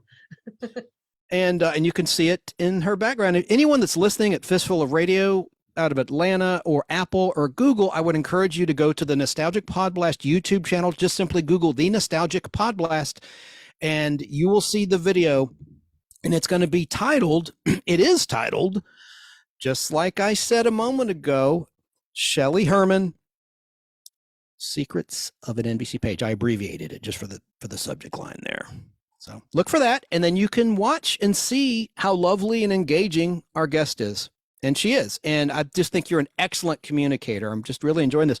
We've gone to over 90 minutes. I don't know if you need to relieve yourself or how much time you have. I don't mean to overstep my bounds because you've been so gracious with your time. I've got the bladder of a camel. Let's go. All right, cool. Because this is all off the cuff. I've already gone through the questions I'd prepared. And inside baseball, now I'd asked you before we went live when Fred Silverman has passed away, and you asked Siri, what was the answer, if you don't mind? 2020, he passed away. Oh my gosh, I thought he was still alive, and I'm always learning about TV history. I didn't realize he got into the production side because, of course, he was a network executive. He is the one that was responsible for the CBS purge of 1971, when All in the Family came in and changed the game. The Norman Lear shows changed the game in terms of the quality of writing, and Fred Silverman dumped Hogan's Heroes and the rural comedies, Beverly Hillbillies, even though they were doing somewhat well. And then, of course, he wound up being like the president of all the major networks, NBC, CBS, ABC. He was behind Jiggle TV. You heard Shelley talking about the blondes at the time and the agents that worked with Farrah, whether they had talent or not. If they looked good, they could sell posters. They were on the air. And I didn't realize Fred Silverman in the 90s, and in the late 80s, he was responsible for In the Heat of the Night, starring Carol O'Connor, shot here in Georgia, in Covington, Georgia back then, and Matlock. And I never realized how good a show Matlock was. I guess because of my age, I've been watching it on MeTV, and it's not quite as good as Columbo, but the writing and acting and the stories very entertaining. And I find Andy Griffith hilarious in that show. His character is so gruff but brilliant. Anyway. Do you know that they're redoing Matlock? I do. You want to tell your listeners who's playing Matlock? You tell, please. Kathy Bates. Perfect. How's that? That's perfect casting. For not going with the elderly guy and changing it up a little bit. Yeah. That's really cool. That's what I read. I haven't seen her or seen anything about it because nobody's working in town now. But I thought that was some brilliant casting. As we're live, you could be listening to this in 2024. There is, of course, an actor's strike and a writer's strike. So all of the Screen Actors Guild AFTRA union members are on strike. So there's not much being produced right now. There might be some live plays in your area, but hopefully you have a good library of entertainment and whatever you can find on streaming services like Paramount Plus and Disney Plus and Netflix to tide you over. But we want these folks to get their due reward. And I don't think it's unreasonable, the grievances of these paid professional actors and writers. I don't think so. And like I said, AI is coming for you too. So there needs to be somebody setting a precedent so that that workers can still work. Absolutely. And it's affecting the crew, the little guy that's on strike. I hope they saved, their acorns, because, man, here in Georgia, there's so much production. It's all halted now, as it is in Hollywood. And, I heard that in England, they're still doing things. So I don't know how the reach is with the Screen Actors Guild in London, but I heard there's still some production. But that's them. That's not us. But there's also a few areas still that you talked about, the unscripted reality shows. Those could, like Big Brother, those can still be in production. The daytime soaps are on a different contract. Commercials are on a different contract. But when you talk about affecting the little guy, I go to a shoe repair place that is here, like within 5 miles of my home. And that particular shoemaker, he gets all the shoes from Warner Brothers Studios and repairs them and fixes them for the costume departments. And every once in a while, they'll do something like when they did the musical Grease live, and he'll have like 800 pairs of shoes he's got to do, fixing heels and straps and things like that. So here's my little shoemaker guy who's struggling because there aren't things in production. This is a company town, like Atlanta is becoming a company town. And people just see actors as being, rich folk who don't need this sort of thing, when only 1% of the Screen Actors Guild has those people that are those multi-millionaires. Only 10% of them make a living wage where they qualify for their pension and health benefits every year. So that's 90% of the people who have part-time jobs who still want to try to work as actors. Well said. And you're right, it does trickle down. Prop masters buying props from the little antique store owner, et cetera, et cetera, et cetera. Well, we'll see what happens. Hopefully it'll be resolved soon, and this might be in your rearview mirror, depending on when you're listening or watching this program. I hope so, man. This has gone on since May with the Writers Guild. So and we're doing this August the 4th, we're taping this. So it's a long time already. As you speak, I learned from you pretty much with every sentence, because you just talked about soap operas. I was wondering about that, because I did read that some scrub writers, or some non-union writers, if you will, were writing scripts for General Hospital for ABC. And I'm like, well, what about the actors? How can actors, because you all have to be in the union in California where that's produced. So what's the deal there? I don't understand. Well, a scab writer, meaning somebody who might be a union writer or somebody who's a non-union writer. Like me. No. Yeah. Wannabe writer. Well, yeah. But, I caution anybody who's a scab writer, because if somebody finds out that you've been writing, that when everything goes back to work again, you're not going to get hired, because you're going to get blacklisted or blackballed. Yeah. Yeah. But no, the soap opera, I have a friend who works on Young and the Restless, and the head writer is writing all the scripts, is what she had told me. And that's something that, because of the position that person is in, they're allowed to do that, which has got to be mind numbing. I don't know how they do it, but more power to them. Well, Shelley, of course, you worked with the great Johnny Carson. We talked about that at the beginning of this interview. And, you mentioned how he would write his own stuff, as would David Letterman. He was literally one of the credited writers on his show, at least in the NBC years, and I think the Late Show on CBS. But you don't see the current late night talk show hosts on the air. And obviously it's because of the strike. But, I remember in the 80s, in the late 80s, there was a writer's strike that affected Late Night with David Letterman. They showed a lot of reruns for about 2 months, but then they came back where Dave was writing all the material. And it just is, my point is, it just shows how talented David Letterman is as a writer and a comedian. Well, and that's not to slight anybody that's on the air now, but he's just awesome. I'm a big fan of Dave. And Jay Leno, when he was hosting the Tonight Show, he had a library of jokes that he could pull from that were old jokes that he could interject into the show. So yeah, it's really tough, but contractually they're obligated to do these things. Mm-hmm. But now that Screen Actors Guild and the Writers Guild are out, then no, they don't have to do that, And game shows could do the same thing with old questions. Look at Jeopardy, started in 1984 with Alex Trebek hosting. Couldn't they go back and? I'll tell you why you can't. Because there's people like you out there who have tapes of old shows or CDs of old shows, and that material is out there now. So it's not fresh material. I'm not saying that you can't write the same "what's the capital of Mississippi" joke on a game show, but from a production standpoint, you can't use material that's already burned, already been used. You can repackage it somehow, but no, that's a big no. I did not know that. Wow. Incredible.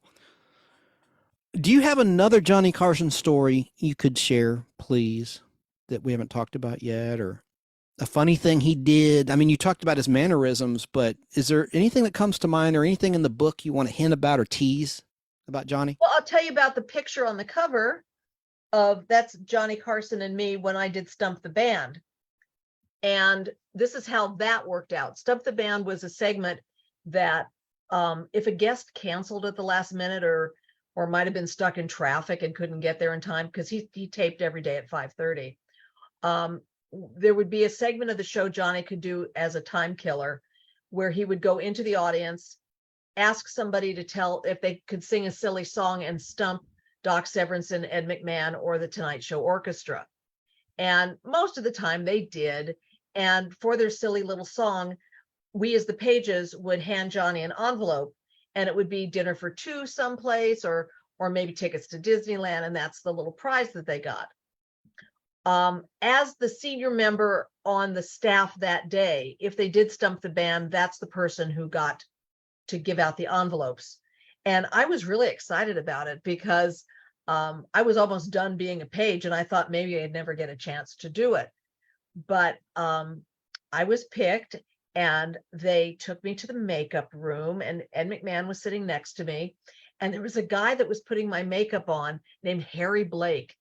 And as a kid, I would see his name like on the credits of the Dean Martin show and laughing. And it's like, here I was sitting in a makeup chair, and Harry Blake was doing my makeup. I was so happy.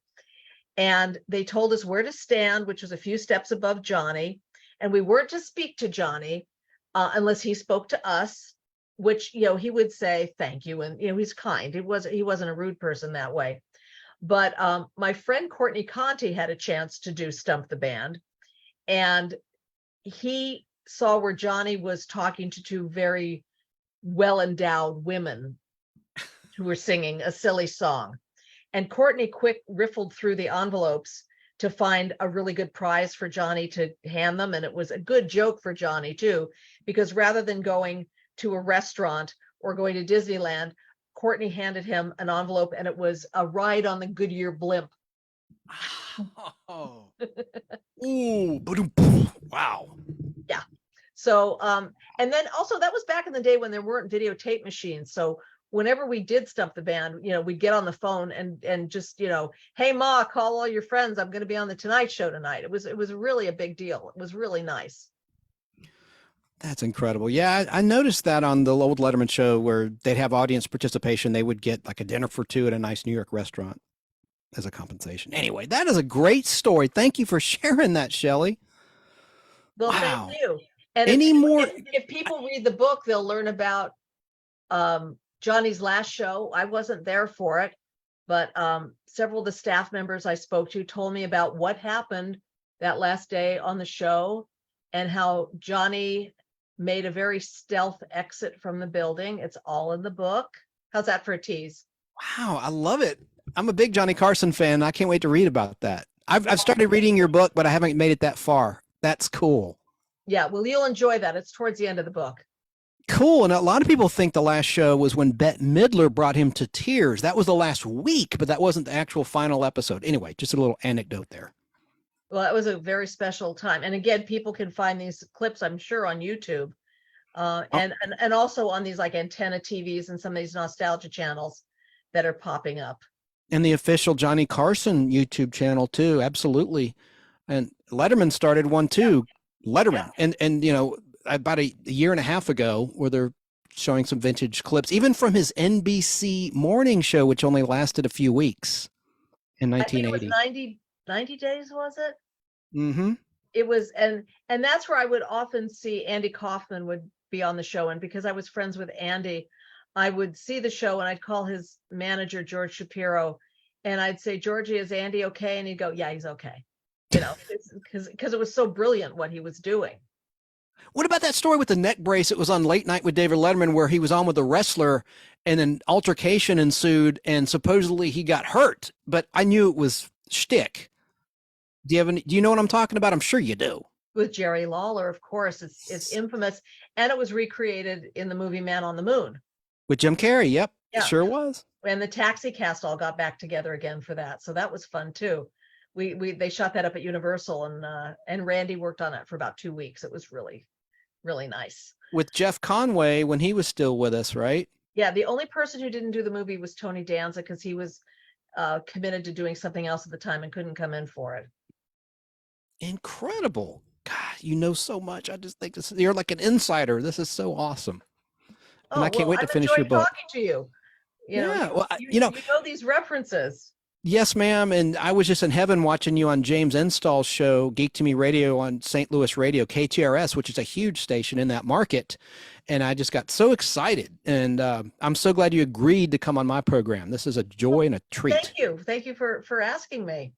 Yeah, and I'm going to look up those Taxi episodes with your husband. I'm taking notes. I'm going to replay the show later and with a notepad and write down even more notes because there's so much to process right now. Yeah, I've given you a lot of homework today. Yeah, and advice too on how to get started writing script. I mean, there's got to be a class where you learn how to write a screenplay. You know, there's got to be a technique. There's some piece I'm missing.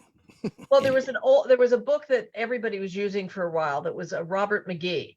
And some of these how to write a screenplay in 28 days kind of books. And I think that they're valuable because it gives somebody the discipline to do it. But until you're really ready to like do it, it's not going to happen. And right. you can't just have it up here. You've got to start getting it on the computer. Mm-hmm. Cool. Wonderful advice.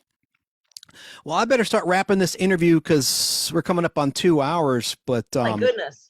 Yeah, and I have some other nostalgic information. I want to talk about the history of the Gong Show. I want to talk about a little historical information about and clips. I have some funny clips from Love Connection of dates that went awry. Oh, and some other stuff to cover, like our nostalgic treat of the week and other things. But would you come back on the show after I've read the entire book? Absolutely. Thank you, Shelley. Again, you're listening. There may be questions. Oh, there will be. And I'll save it for when we're on air. You're listening, folks, to the great and lovely Shelley Herman. And her new book, again, is titled, tell 'em, Shelley. It's called My Peacock Tale, Secrets of an NBC Page. Excellent. Excellent. Well, I'll let you sign off on the technical side. When you're ready, just sign off. And let me see if there's any other questions. I can't see any right now. I'm a little technically challenged at the moment, but we'll save it for next time. If any come in, I'll write them down and we'll go over it later. Absolutely. And thank everyone for listening. Absolutely. Thank you. And again, thanks for being a guest on The Nostalgic Podblast. And here's wishing you continued success with your new book and all of your future ventures, Shelley Herman. All right. And I think, did she sign off? She signed off. She was great. There we go.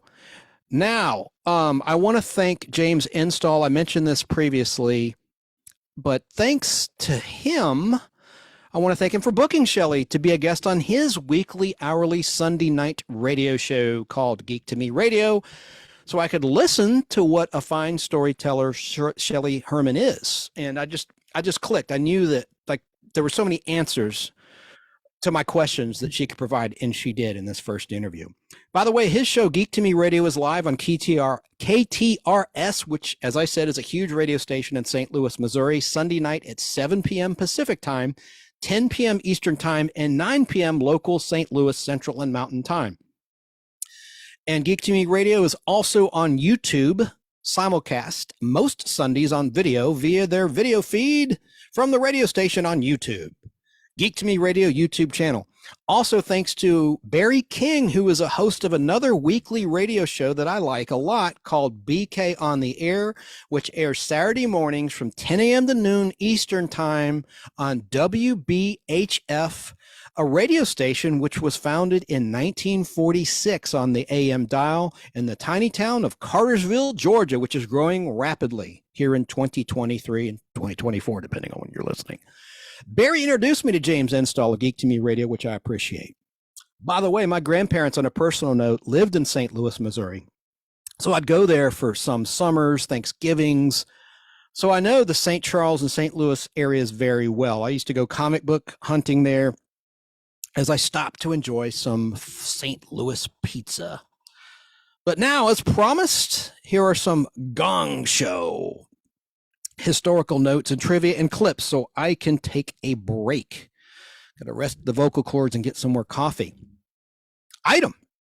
The Gong Show is an American amateur talent contest franchised by Sony Pictures Television to many countries around the world, and it was broadcast on NBC's daytime schedule from June 14th, 1976 until July 21st, 1978. And then it was in first run syndication from 1976 until 1980. And then later, a different version of the Gong Show aired from 1988 to 1989. And it was revived again in 2017 for broadcast on ABC, the American Broadcast Company Network. The show was created and originally produced by Chuck Barris, who was the host of the original Gong Show, but he also served as the producer, and he created all sorts of shows in those days in the 70s, like the $1.98 Beauty Show. So many great shows. Oh, and I meant to mention to Shelley, Tom Kennedy's Name That Tune, which can't be played because of music royalty issues. And Kathy Lee Gifford, then known as Kathy Lee Johnson, would sing the songs. You never see that game show anymore. But let's get back to the Gong Show. It was literally, as most of you know, a talent contest. And you thought William Hung was bad on American Idol? That guy got nothing on some of the contestants on the Gong Show. I mean, to tell you, I tell you what, do. Each show on the Gong Show presented a competition of amateur performers of often dubious talent, with the panel of 3 celebrity judges who could literally bang a gong, get it on, to get that person off the stage. Think of a hook in the vaudeville days. It would yank the performer who was bombing off the stage. The original Gong Show program's regular judges included Jamie Farr, best known as Klinger on MASH, Jaye P. Morgan, Artie Johnson, who's best known for performing on Laugh-In on NBC in Burbank, California. Very interesting. He's about my size. Patty Andrews, Phyllis Diller, the great Phyllis Diller, Pat McCormick, who our guest Shelley Herman mentioned, not Pat McCormick of Golden Rage of TV. That's a YouTube guy. He's got a YouTube channel, and actually he has won an Emmy Award. He's an actor who appeared in a fictional band on ABC's General Hospital, and he recently attended a reunion for General Hospital in 2023, and a lot of people showed up there. Anyway, he's reporting about it on his platforms. Let's see. Anson Williams was a judge. You know who he is? I know most of you do. In case you don't, does the name sound familiar? He played Potsy on Happy Days, or as I call it, Crappy Days. I'm just kidding. It's a good show, except for when it jumped the shark. Literally, that's where that phrase comes from, jump the shark. From the season 5 premiere, September 1977. It was a 2-part episode. I think part 1 was a 1-hour show. Part 2 was a 30-minute show. It syndicated as 3 half-hour shows because of time slots and the like, where Fonzie jumped that shark, and they were trying to cash in on the Jaws craze of the time. And then other judges of the Gong Show, classic Gong Show, Steve Garvey, who was a stud in Los Angeles in those days, star pitcher, ladies' man, Rex Reed, the film critic who had a cameo in Superman, the movie, Lois Lane. See anything good today, Rex? Not till you came along. He improvised that line for that film, by the way. Superman, the movie. And then the flamboyant Rip Taylor. God bless Rip Taylor. Remember when he threw off his hairpiece on Super Password, the game show? Look it up. It's been featured many times in highlight reels. Funny moment. The only time I believe that he on camera donned his toupee. Rip Taylor. And he's also in some funny bits on the old Donnie Marie show on ABC, the variety show, where he's really funny. I mean, even though that show can be kind of lame, I like Donnie Marie, the classic show. Hell, I even like the 90s revival. They had a lot of good guests. Like they had an I Dream of Jeannie reunion with Larry Hagman. It was the first time Larry Hagman had seen Bill Daly. And Bill Daly, of course, played Captain Healy in middle of season 1. And they got promoted in the middle of season 1 to Major Anthony Nelson and Major Healy, the Bachelor. But the Gong Show, let me get back on track here, was created and originally produced by Chuck Barris, who also served as the host on the NBC run and from 1977 to 1980 in syndication. So the gong would be hit if somebody was bombing, you know that, and some music would play, and Chuck Barris would then ask the judges in question, "Why'd you gong him? Why'd you gong him?" And he'd usually get a very funny response. I want to talk a little bit about Chuck Barris. You know, there's a rumor that he was in the CIA, and we'll get to that later. But Chuck Barris on the Gong Show set got some stories to share with you that I found out in research here. As I said, he was originally the show's co-producer, not the host, but he was an emergency replacement for the host. For the eventual, the original host was the eventual Real People host, John Barber, who had objected to the Gong Show's satirical concept and tried to adopt more of a traditional amateur hour format. Producer Chris Beard, that's spelled Bearde at the end, Chris Beard, like a beard on your chin with an E at the end, formerly of Rowan and Martin's Laugh-In and the Sonny and Cher Comedy Hour, clashed with Chuck Barris over the show's content, favoring more scripted comedy over the chaotic nonsense. After a violent argument between Chuck Barris and Chris Beard over the direction of the show, they came to blows, which included the throwing of chairs and other objects. I have another flashback to the chair smashing of Geraldo Rivera on his old talk show, Geraldo, with those, I don't even want to say it. They were just scumbags, like saying terrible things. Anyway, that's a moment of classic television history. So Beard resigned from the Gong Show over that argument, leaving Chuck Barris fully in charge. Initially, Chuck Barris appeared somewhat ill at ease as host, but before long, he was working so loosely on camera that many viewers assumed he was intoxicated from alcohol or other drugs. "We got more stuff for you. Here's some stuff." Chuck Barris later recounted in an interview with the Archive of American Television he was never drunk and that he never allowed the use of drugs in his production company. Now, my favorite performer on the Gong Show was a wild insult comedian that I mentioned to Shelley, that Shelley and I talked about briefly, the unknown comic who would wear a grocery store paper bag sack over his head on camera because he was ashamed to be on the Gong Show. That comedian's real name is Murray Langston, who was born on Tuesday, June 27th, 1944, in Dartmouth, Nova Scotia in Canada. He left his home at the age of 15 because his parents, disabled and financially strapped, could not afford to raise him and his younger siblings. He lived in Montreal before he immigrated to the United States by joining the United States Navy, and he served during the Vietnam War but never saw combat. In 1970, Murray Langston, the comedian, the unknown comic, began his show business career on Rowan and Martin's Laugh-In, doing impressions of a fork, a tube of toothpaste, and a grandfather clock.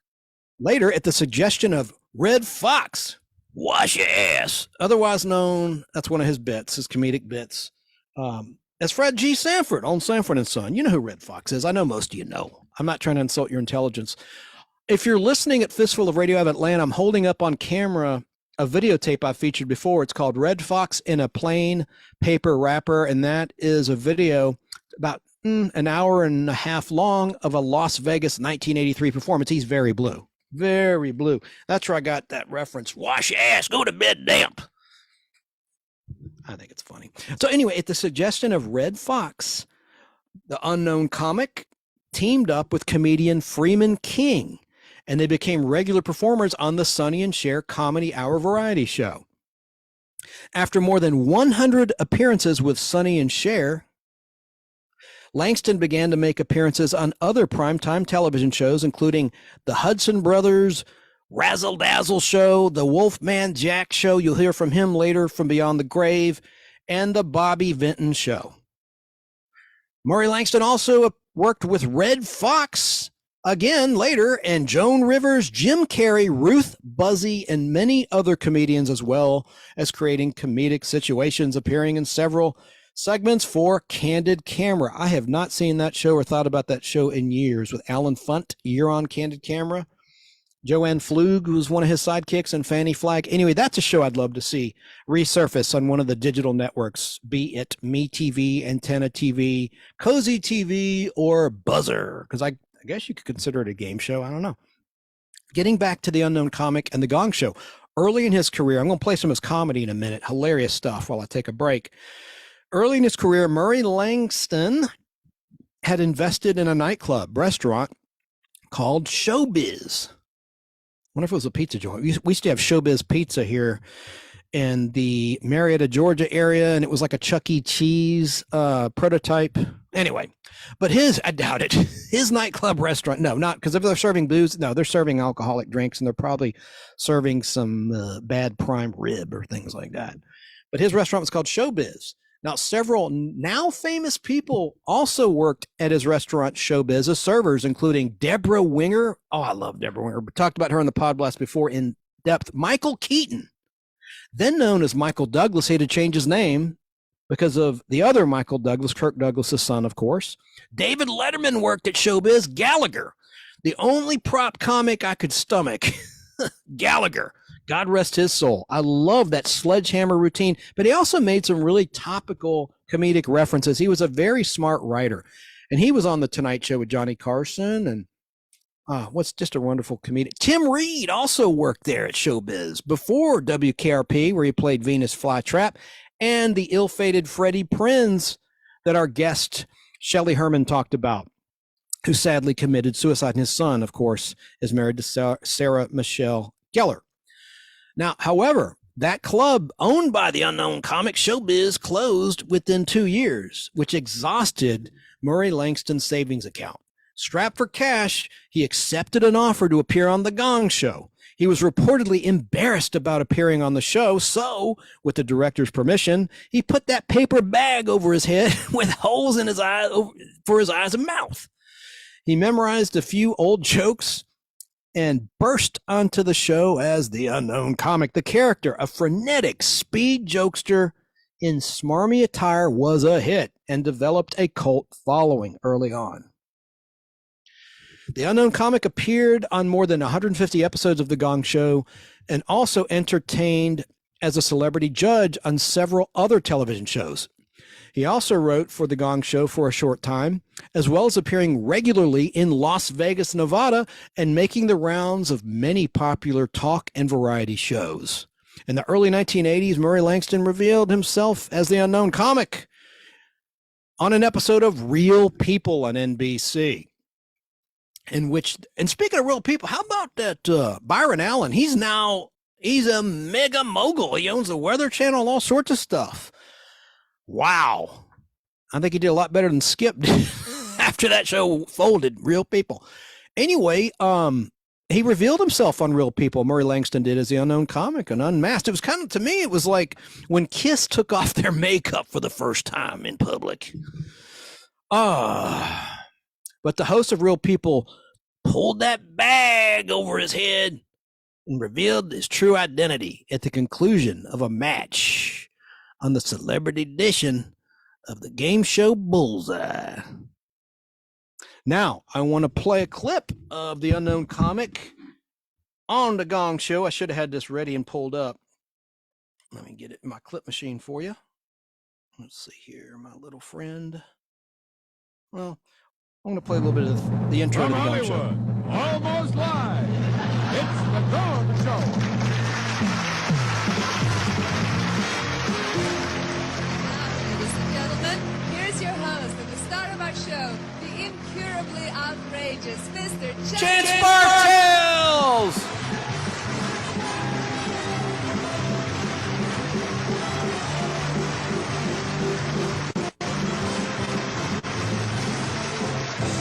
They need to bring the Gong Show back. I think also music royalties are an issue, and that's why you haven't seen it resurface.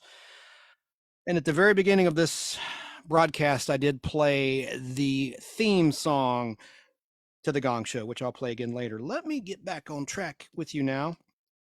And oh geez, a lot of people are commenting and trying to get in touch with me, but I'm live. I can't talk to you now.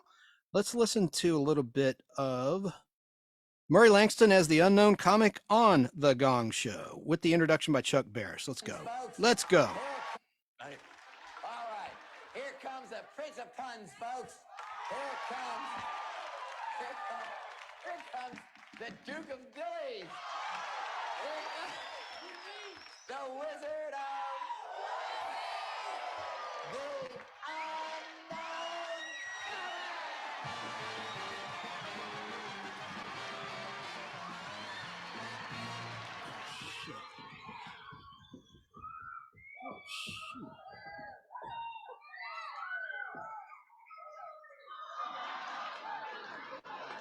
He's squirting water out of one of his eye holes of his sack. All right, I am the unknown comic, America's first punk comedian. I tell you, I'm in a pretty good mood to take my dog to a flea circus. He stole the show. All right, time now. I've been working on some more impressions. This is my impression of that favorite game show, Hollywood Squares.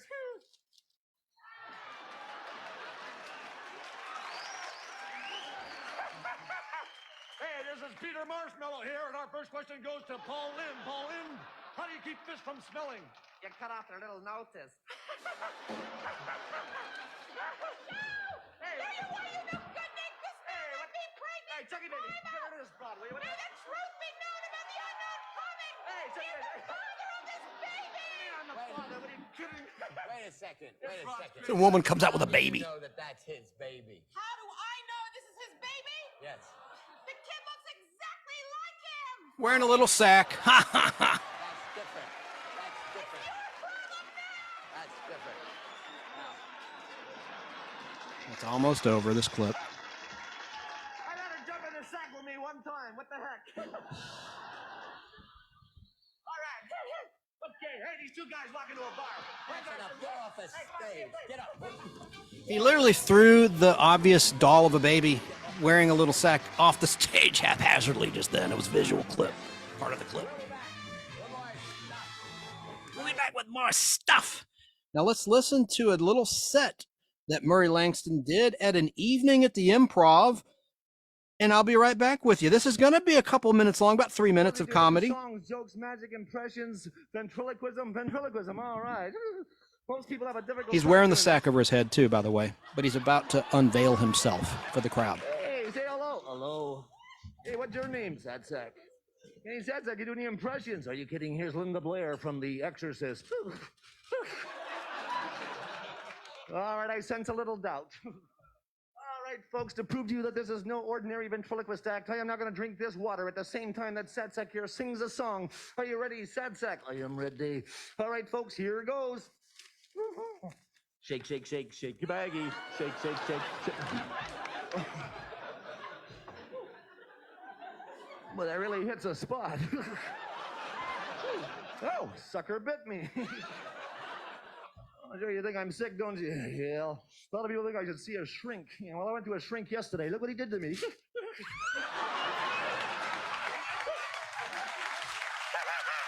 you very much. Thank you. Oh.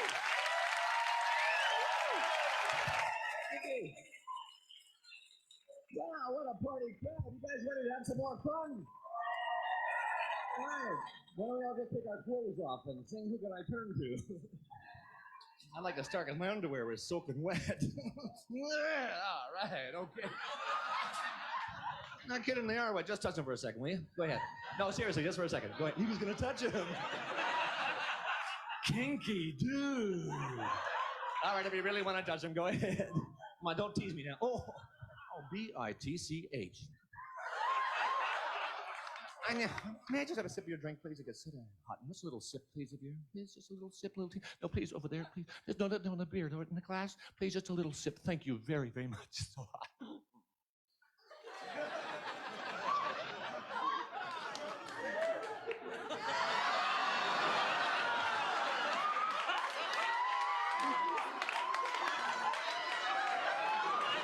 It won't go down. I must be full. You may as well keep it then. Well, you are a fun crowd. No, please. Oh, this must be my lucky night. I've got my lucky ring on here. See, I got this from my grandfather just before he died. Well, I gotta tell you, for a guy that was dying, he sure fought like hell. Hey, life's a bitch. I have an uncle spent 20 years paying for a cemetery plot. Last month he was lost at sea. No, life is a bitch. Last night I went to this scary movie. I mean, it was scary. Not only did I wet my pants, I also wet the guy's pants in front of me. Life is a bitch. Last week I had this rash on my chin, neck, and back. So I went to an ear, nose, and throat doctor. He gave me some head and shoulders and charged me an arm and a leg. So I gave him a finger. Well, I can't stay too long. I have a babysitter waiting at home. I don't have any kids, but where else can you find a good-looking 17-year-old girl for $4 an hour? Ooh. That's not appropriate. It's just a joke. He's getting $5 an hour. Well, now you're going to think I'm kinky. I'm not kinky. In fact, I've only been to one orgy in my life, and it was disgusting. I mean, bodies everywhere. The next morning, I woke up, there was a blister on my butt. I went to the doctor. Luckily, it turned out to be a contact lens.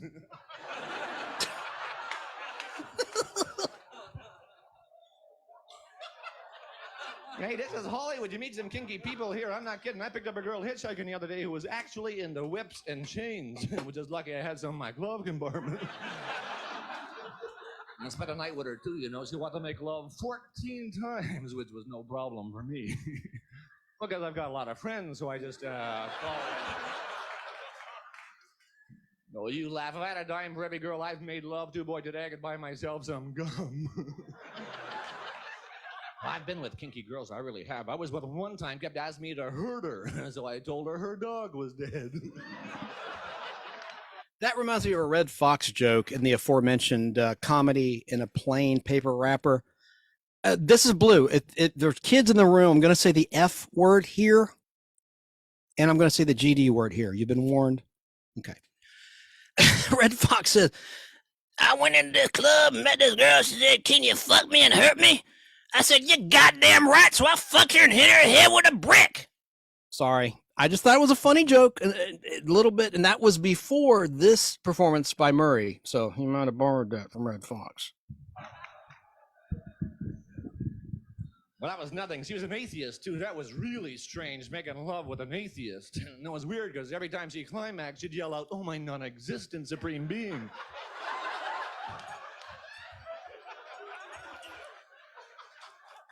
Of course, after a couple hours, she was yelling, there is a God.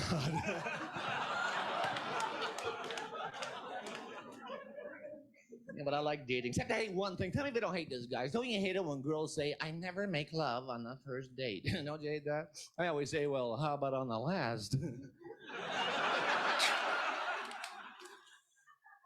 Why can't we just be friends? All right, let's go find some broads.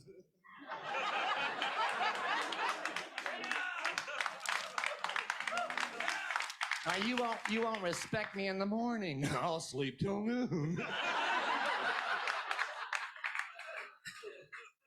I almost got married one time. I went with this girl 5 years, 5 years, and she left me. We were great lovers. I mean, she used to have multiple orgasms. I'm not kidding. 1 year, she had 2. She left. I noticed something too, guys. You ever notice that whenever girls leave you, they always got to make you think there's still hope you'll get back together? No, it's true. Like when she left me, she said, I wouldn't go with you again if you're the last man on Earth. And notice how she cleverly left out the other planets.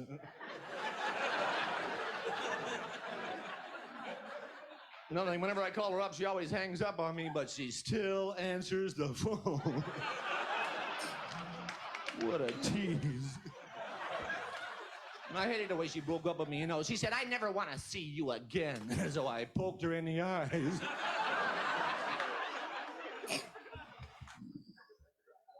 No, actually, I was married once. I just don't like to talk about it because it was too confusing.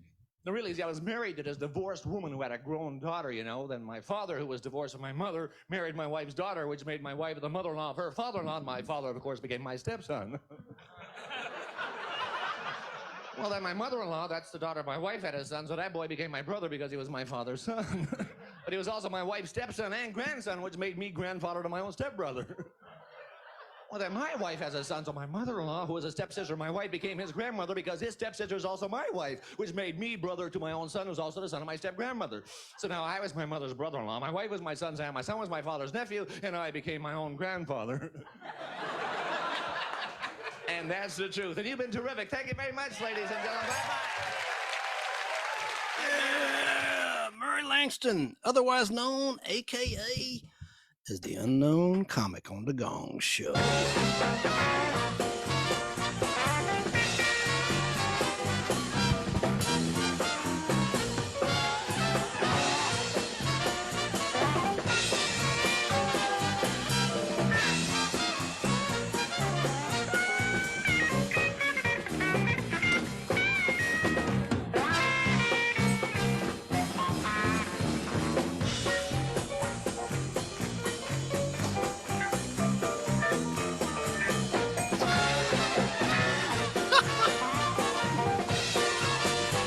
Stop the tape.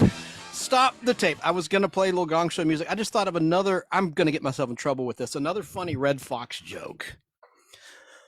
I'm saying the F word here. Just it's a funny joke, guys. I'm sorry. I know there's a lot of Christians and things that listen to this show. We're a family show. I'm just warning you. You might want to mute the TV if you're watching on YouTube or your device here. But here's the joke. It's very, very, very brief joke. Red Fox will say, you know, the word intercourse doesn't really have the impact that the word fuck does. You know, like, no woman's going, intercourse me, daddy, oh, you intercourse me. Anyway, I'm sorry, I'm all over the place. It's the coffee, folks. It's not drugs, I assure you. Let's get back to the Gong Show side of things. I guess I can play the theme in the background as I read you some more interesting facts. We're almost done talking about the Gong Show, and then we'll get to Love Connection.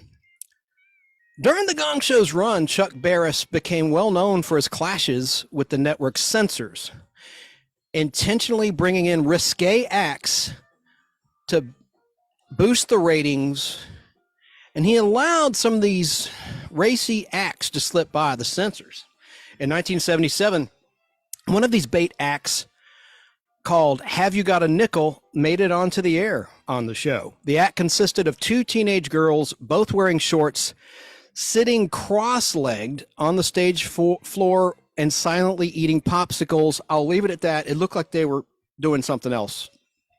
And it's on YouTube, but it was a big controversy, and it wasn't funny. I mean, I didn't get anything out of it.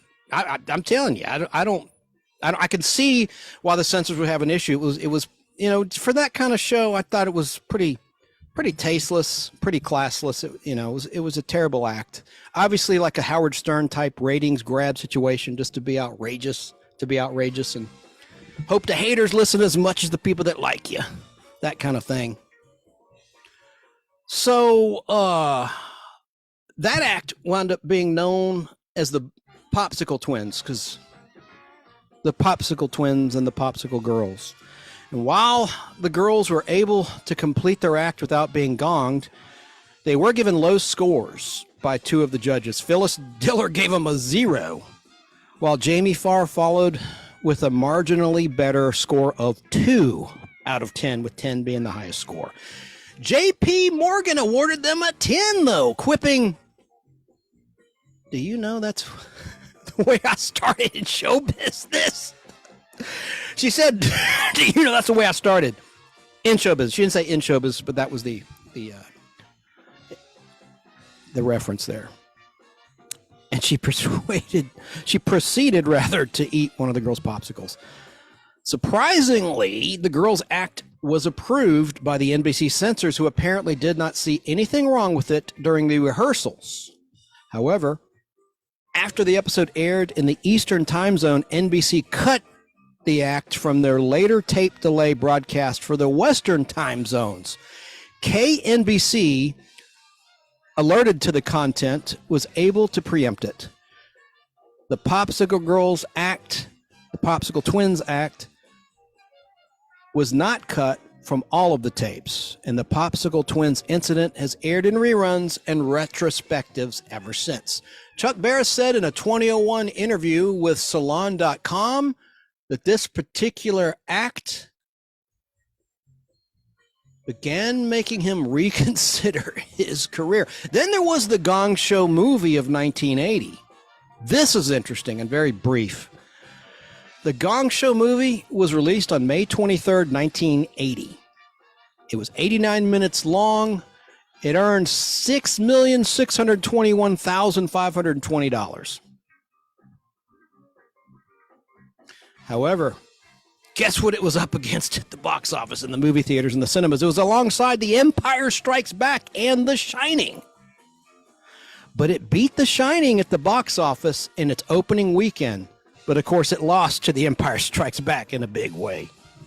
The Gong Show movie received negative reviews and was withdrawn from movie theaters shortly after its release. Among the many bad reviews at the time was one from George Burns, who, after seeing the Gong Show movie, went on the record and said, "For the first time in 65 years, they wanted to get out of show business," unquote. So I'm going to play a little clip of the trailer. This is only 20 seconds long, folks. Danny's trying to reach me. Friend of the show, Danny Cochran. I have to get with you later, bro. I'm live. Also have a clip later where Chuck Barris performed and got gonged himself. Let me see here. Where are you, my little friend? Here you are. And he's actually trying to sing a song. Here is a little from your new movie, huh? commercial to promote the Gong Show movie. This is a 30-second television spot for the Gong Show movie. Exhausted from your new movie, huh? I hear there's a scene where a guy blows out a candle by... I didn't set this up properly for those that are listening. This is Chuck Barris in a hospital room on the bed, so he's not speaking. This is the doctor speaking to Chuck Barris. That you and your girlfriend were... And that two young girls actually... No wonder you're exhausted. Hmm? You couldn't show it on TV? So you had to make it into a movie? Oh, goody! The Gong Show movie starts Friday at a theater near you. From Universal Pictures, rated R. Against The Empire Strikes Back. Can you believe it, folks? Okay, I'm going to play another. This is a very short clip of Chuck Barris getting gonged as a performer on The Gong Show. Let's listen. I've never seen him before. Welcome back to the old Gong Show. Ladies and gentlemen, here comes an act. I've never seen them before. I hear they're real good. Ladies and gentlemen, the Hollywood Cowboys. 1, 2, 3, 4. Take this job and shove it. I ain't working here no more. My woman left, she took all the reason that I've been working for. You better not stand in the way when I go walking through that door. You better take this job and shove it, honey. I ain't working here no more. I've been working in this factory for now nigh on 2 big years. And all the time I watch my woman, she's drowning in a pool of tears. I've seen a lot of good folks die, had a lot of bills to pay. Well, I'd give a shirt right off my back if I had the guts to say, take this job and shove it. I ain't working here no more. My woman left, she took all the reason that I've been working for. You better not stand in the way when I go walking through that door. You better take this job and shove it. You were gone. Jamie Farr, why did you do that? That little fella's been saying I've been long a nose. I'm also long a gong, fella. Makes sense. Thanks for being on the show. Appreciate it.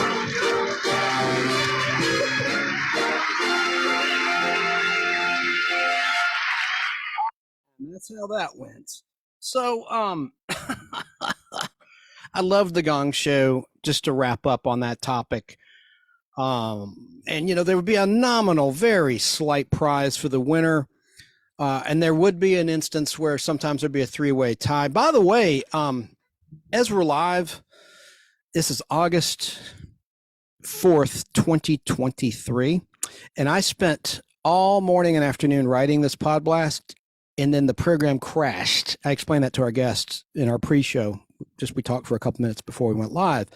I was very flustered. And so I had written some more stuff about the Gong Show. We'll just save it for a future Podblast about the Gong Show and all the Chuck Barris shows, like the $1.98 Beauty Show and the like. But I was so upset. It took me a while to calm down. But if I were the Incredible Hulk, I would have turned when I lost all that data. I mean, I had written I tried to remember as much as I could when I tried to rewrite it. Then I was up against the clock trying to recreate what I had written to bring you this Podblast. I had lost my clips. I lost everything. It happens, though. It happens. I know there's people that have been doing shows for 25 years. That's probably nothing. They're probably like, shit, that shucks. That's happened to me countless times. So let me see here. I want to make sure I didn't overlook anything. See, I think I had it before. I had some information for you. Yeah, it's gone. About the amount of money. It was around $700 would be the grand prize. It was not much money even back then for the grand prize winner. So I want to finally talk about this show with you. And this isn't as long. I'm not going to spend that much time. I only have a couple clips, a hilarious clip of a date gone bad in Love Connection. This is how the theme song sounded for Love Connection. The audio is kind of low. This is the best I could find for whatever reason. But let's listen to a little bit of the Love Connection theme. And then I have some other nostalgic goodies for you. Can't wait to share with you some clips I found and some other information. If I can get it to play. Come on now. Golly. Doing this live as a bear, folks. There we go. This will bring back some memories.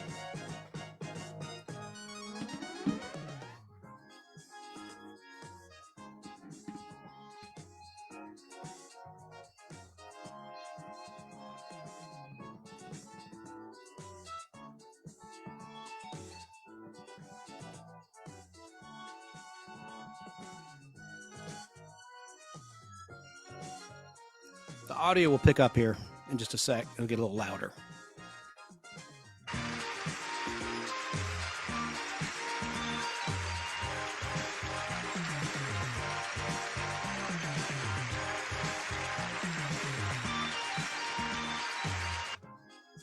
So let's just talk about some brief history of Love Connection. Love Connection, of course, was a dating game show in which singles attempt to connect with a compatible partner. And it was originally hosted by Chuck Woolery, who was once married to Joanne Flug, I might add, who I mentioned who was on Candid Camera, and she was in season 1 of The Fall Guy. She was on the Match Game and some of the early Match Game CBS shows. I like Joanne Flug. And she was in MASH, the movie, and many other things. Anyway, they were a couple once. And of course, Chuck Woolery was the original host of Wheel of Fortune from 1975 until late 1981. And Susan Stafford was the original letter turner that Shelley mentioned during our interview earlier in this edition of the Nostalgic Podblast. But Love Connection was a syndicated show, not a network show, which debuted on Monday, September 19th, 1983. And it ended on July 1st, 1994, after a whopping 2,120 episodes were taped. But reruns continued to air until Friday, September 8th, 1995. Check out the different narrators they had, or announcers, if you will, for Love Connection. You had Rod Righty. He was the announcer on The Price is Right who replaced Johnny Olson after Johnny Olson passed away from complications from a stroke in 1985. I want to say it was October 1985. Might have been September 1985. My wonderful fellow game show lovers and game show people, you'll know the answer to that. I'll look it up in a minute. I always say that and then I forget. I move on. As to when Johnny Olson passed away, I want to say it was in September. I'm going to look it up right now. It was September 1985. This is an educational program, So I want to have all my ducks in a row factually. I want to have my facts right. I can't stand when I make mistakes. So I don't want to be one of those guys that makes mistakes all the time. Let's see here. Johnny Olson, who of course was the announcer for the CBS Match Game original version, hosted by Gene Rayburn. I don't know why they didn't use him for the Match Game Hollywood Squares Hour, which only lasted 1 year on NBC in the 1983 to 1984 television season. They used Gene Wood, but although he did sub-announce and fill in, it was probably because of his scheduling conflict. He also, of course, was the original voice of Bob Barker's Price is Right from its debut in 1972 until 1985. He passed away October 12th, 1985 at the age of 75. What a great voice. And he was also the voice of Now You See It, which only lasted about a year and a half, that Tom Kennedy's brother Jack Nars hosted. I thought that was a very complicated game show and a fun game show. I really like that game show. It's interesting gameplay, and it's hell, it's even hard to watch, much less be a contestant on. I can't imagine, or to direct. Like, you just have to see it. You just have to see it. So Rod Roddy replaced Johnny Olson. He's best known also before that. The reason he got the Price is Right gig, he was the announcer on Press Your Luck. And I meant to mention to our guest author, Shelley Herman, who has a great new book out. I know I've mentioned it several times. I just do that for the benefit of anyone that's tuning in late, because it's a great, great read. I can't wait to finish this book. It's called My Peacock Tale, Secrets of an NBC Page. And it's an awesome book you can find on Amazon, or you can order it through Barnes & Noble.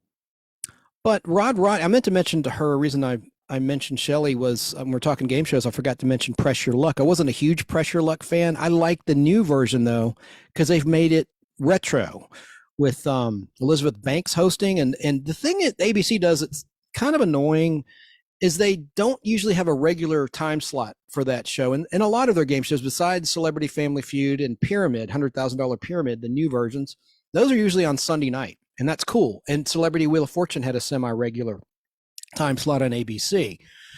But I like and it usually in August is when it shows up after the 4th of July, but I haven't seen anything on the schedule. And hell, we're deep into August 2023 as we're live. So I don't know what the hell's going on with that, but Elizabeth Banks is an executive producer and the host, and she does a great job.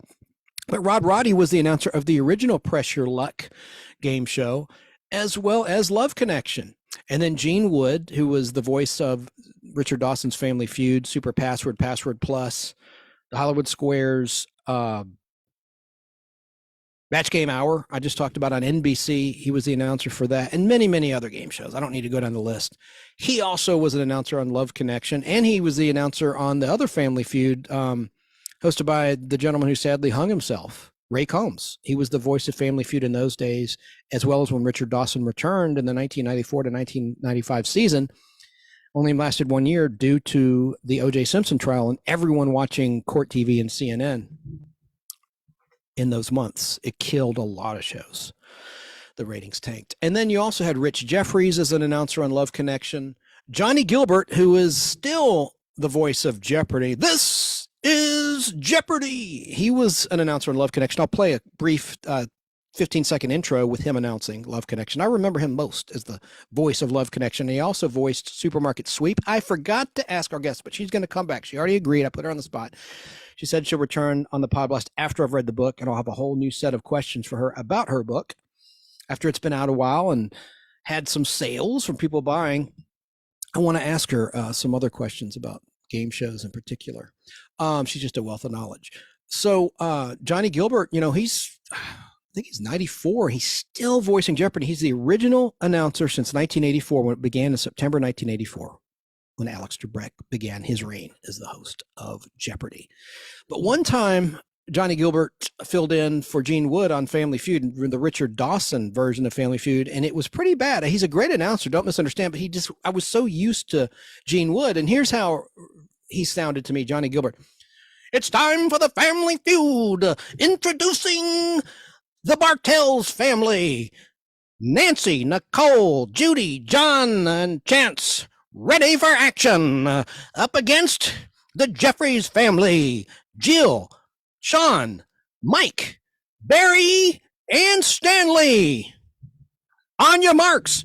let's play the Family Feud. And he actually announced one of the shows that Gretchen Johnson was on, the contestant that Richard Dawson eventually married. Anyway, he would say his D's funny when it's time for the Family Feud. It sounded like, you're healed in the name of Jesus. You can walk again. He sounded like some sort of prosperity preacher from back in the day in like 1981. When on Superstation 17, you had that great wrestling, Mr. Wrestling #2, Tommy Wildfire Rich. I know I'm blasting to another dimension again, but I'm just having a flashback to those great local Atlanta television days. Of course, Ted Turner's WTCG and WTBS were beamed to cable systems all over the world, especially in the United States of America, as was WGN Chicago, WWOR New York. But really, Ted Turner was the pioneer of that market. So anyway, God, I remember the reason I thought of the wrestling is I remember on Sunday morning, they'd have all this hokey local Atlanta religious programming. And there was this guy, Ernest, that would fake heal people. You are healed in the name of Jesus. You can walk again. It was bad. Look it up on YouTube. I'm sure it's out there. Anyway, let's get on with Love Connection. I'm going to play an intro to Love Connection from November 1988 with Johnny Gilbert, who we're talking about doing the announcing chores. Let me find that for you real quick, and then we're going to move on. We're going to start wrapping the show. I have a few other nostalgic tidbits for you and our nostalgic treat of the week, and I'm going to do a demonstration. It's part of my nostalgic rant of the week where Frito Lay did me wrong. We'll get into it in a minute. Basically, I bought a bag of chips, and it was less than a third full. And that bag of tortilla Tostitos chips cost $5.29, not including what we have here in Cobb County, Smyrna, Georgia, food tax on top of sales tax. Anyway, we'll get to it. I'm going to open a bag I bought, and we're going to see how many chips are in that bag. That'll be for the viewers. If you're listening, check it out on the YouTube channel, The Nostalgic Podblast, and just find the episode titled Shelley Herman, Secrets of an NBC Page. It'll be right in the subject line right there. Or you could Google that and it'll pull right up.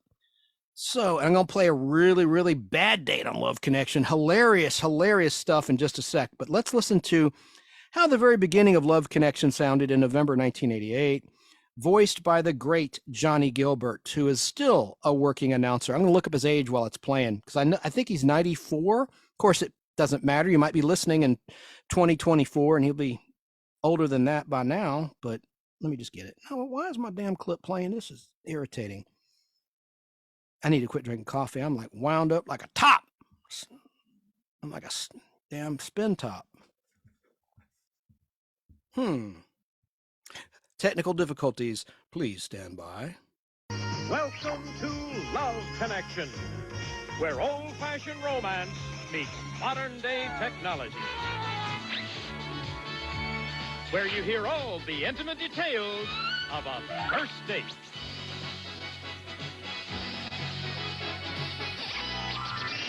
And now, here is our host, Doug Fuller. All right, thank you, Johnny Gilbert. Thanks, everybody. Thank you. Welcome to the show. Nice to have you here. Good-looking audience here today. Let's get started by meeting our first guest. She's originally from Brooklyn.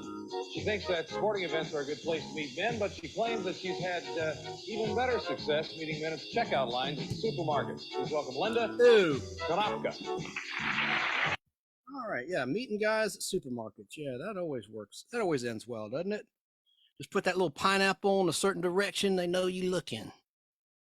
Nah, you don't want to do that. Now let's listen to a really bad date on Love Connection. This is funny. And some of this may be scripted, but it seems pretty off the cuff. If I could get the clip to play, and we'll look up the age of the current age as we're live in August 2023 of announcer Johnny Gilbert. All right, let's get to here's the very beginning of a bad date. Let's listen. Started out by me giving her a phone call, and I guess I realized pretty quickly we weren't going to have anything in common. Really? I like women who are deep, and she just didn't seem like a deep kind of person. She seemed more like the kind of, woman who probably knows all the colors of lipstick, but couldn't tell you who the Vice President of the United States was. Really? Ooh! By the way, I'm going to interject, and I'll get back to the clip. Johnny Gilbert is 95 years old, born in 1928. God bless him. He was born in Newport News, Virginia. And his birth date, he turned 95 back on July 13th, 2023. My God, he's dang near 100 years old and still going strong. That's awesome. That's really, really cool. So let's get back to the clip of this bad date. Listen to these slams they hurl at each other.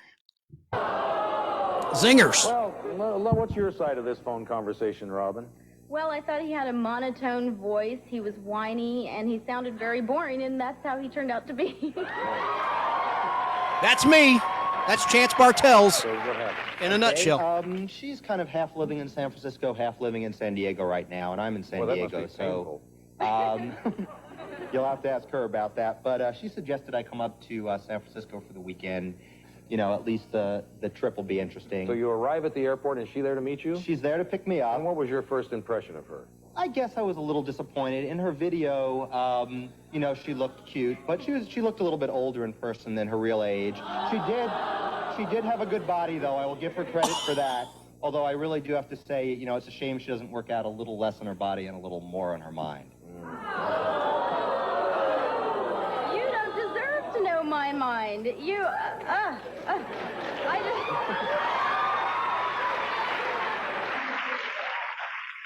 Well, Robin, what did you think?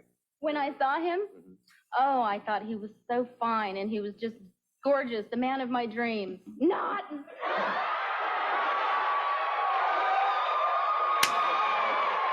Get him, girl. So here you are in the airport, and you're deciding to do what? Well, she had already kind of planned out the whole date. She had? Yeah. Oh, that was nice for her. And step number one were you appreciative of that, or were you still kind of thinking, oh, I wish I was out with this? For your hotel, too. What did you say? I said, tell him who paid for your hotel. Robin paid for the hotel. I will give her credit for that. What do you mean, give her credit? She paid for your hotel? Yeah. Yes. Excuse me, just a minute. Why? Oh, I just thought I wanted him to stay next to, we went to a nightclub called Harry Denton's, which is one of the classiest nightclubs in San Francisco, and there's a hotel attached to it. I thought it would be a really nice experience, and Gee, man, so, I mean, I can't believe that you weren't more than just giving her credit, that you weren't really impressed and appreciative of that. No, I was appreciative, and I thought that was very nice. you never said thank you. What? I said He thank never thanked you me. No, several times, and when he Robin. called me from the hotel, he billed it to the room on my credit card. I called from the phone in the room. I did not ask to bill it to the credit card. But you used your credit card. From the room? Why didn't you? Yeah, your calling card. Don't you You have told one? me to call you from the room the next morning. Did I say to bill it to me? I didn't think about that. I just used the phone that was in the room. I'd be glad to pay you back for the phone call, since that seems very important to you. So, well, let me ask you a question. So you left and went straight to the straight to the hotel and then to the club? No, we actually went out to dinner. She had picked the restaurant. She seemed fascinated by the fact that this restaurant had light fixtures that looked like breasts. That was why you wanted to go No. there. You suggested the restaurant. You told me it had light fixtures that looked like breasts. And you seemed to think that was a good idea. But the bottom line is the light fixtures didn't look like breasts, so it really doesn't matter. And you were disappointed. Sorry, Chuck. So now, what happened after Beautiful dinner? restaurant. Very good food. Did you enjoy the food in the restaurant? Oh, the food was good. You know, conversation went nowhere. We had nothing in common, but the food was good. Thank Again, God I don't have anything in common with you. I give...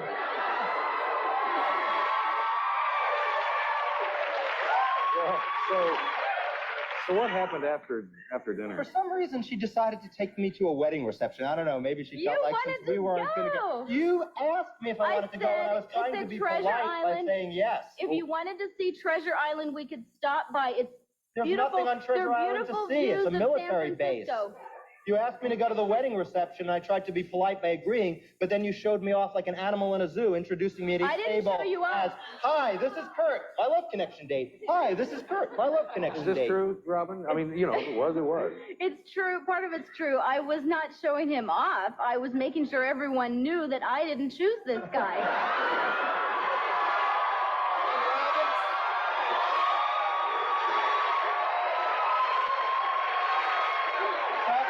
No, I gotta tell you something, Kurt. As As unsophisticated or unintelligent as you think this woman is, she seems to have a razor edge to her mind to me.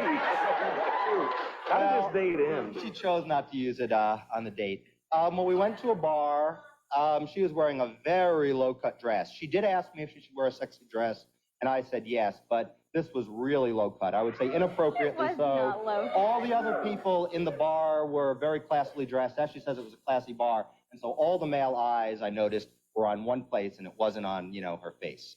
It was a very classy dress. It was not low cut. It was just. There was a lot hanging out there, complimenting. Robin. Oh, how did this date end? Well, it was going nowhere, so, the hotel Boy, was no just... kidding. I mean, the hotel was right next to the bar, so, I went to bed, and, she came and picked me up and took me to the airport the next day, and that's really all there was to it. Well, there was a little bit more. what's that, Robin? Okay. Well, if I have to describe Kurt, the one word I could not use would be gentleman. He was a slob. He threw away a yogurt container in my car. He stuffed it in between the door and the seat, and it got yogurt all over my car. I did. Yogurt all over your car. Did, Well, and when Robin, I I was cleaning spent it up, he more didn't than put my- $200 on that trip. That's a lot more than you spent, so I wouldn't complain I about had to me get being cheap. myself down there, too. I got to get out of this. I just got to. Let's take a look and see the audience pick. This was a disaster. Oh. I love that show. Oh, boy, they thought you made the right choice. They liked Robin. Well, they were sure wrong, Chuck. Well, Robin, gee, you've come all the way down here from San Francisco and spent more money. I certainly appreciate you coming on the show. You seem like a nice person to me. Thank you. I had And, a great time. I loved it. Sorry we didn't make a love connection for you. That's okay. Sure like to see you under different circumstances, Well, though, but thanks. I'd thank like you. to be back. Okay, and Kurt, we Thanks tried. for having me, Chuck. We I had a tried. good Hang time. on right there, and Okay. we'll be right back with another couple. Stay with us.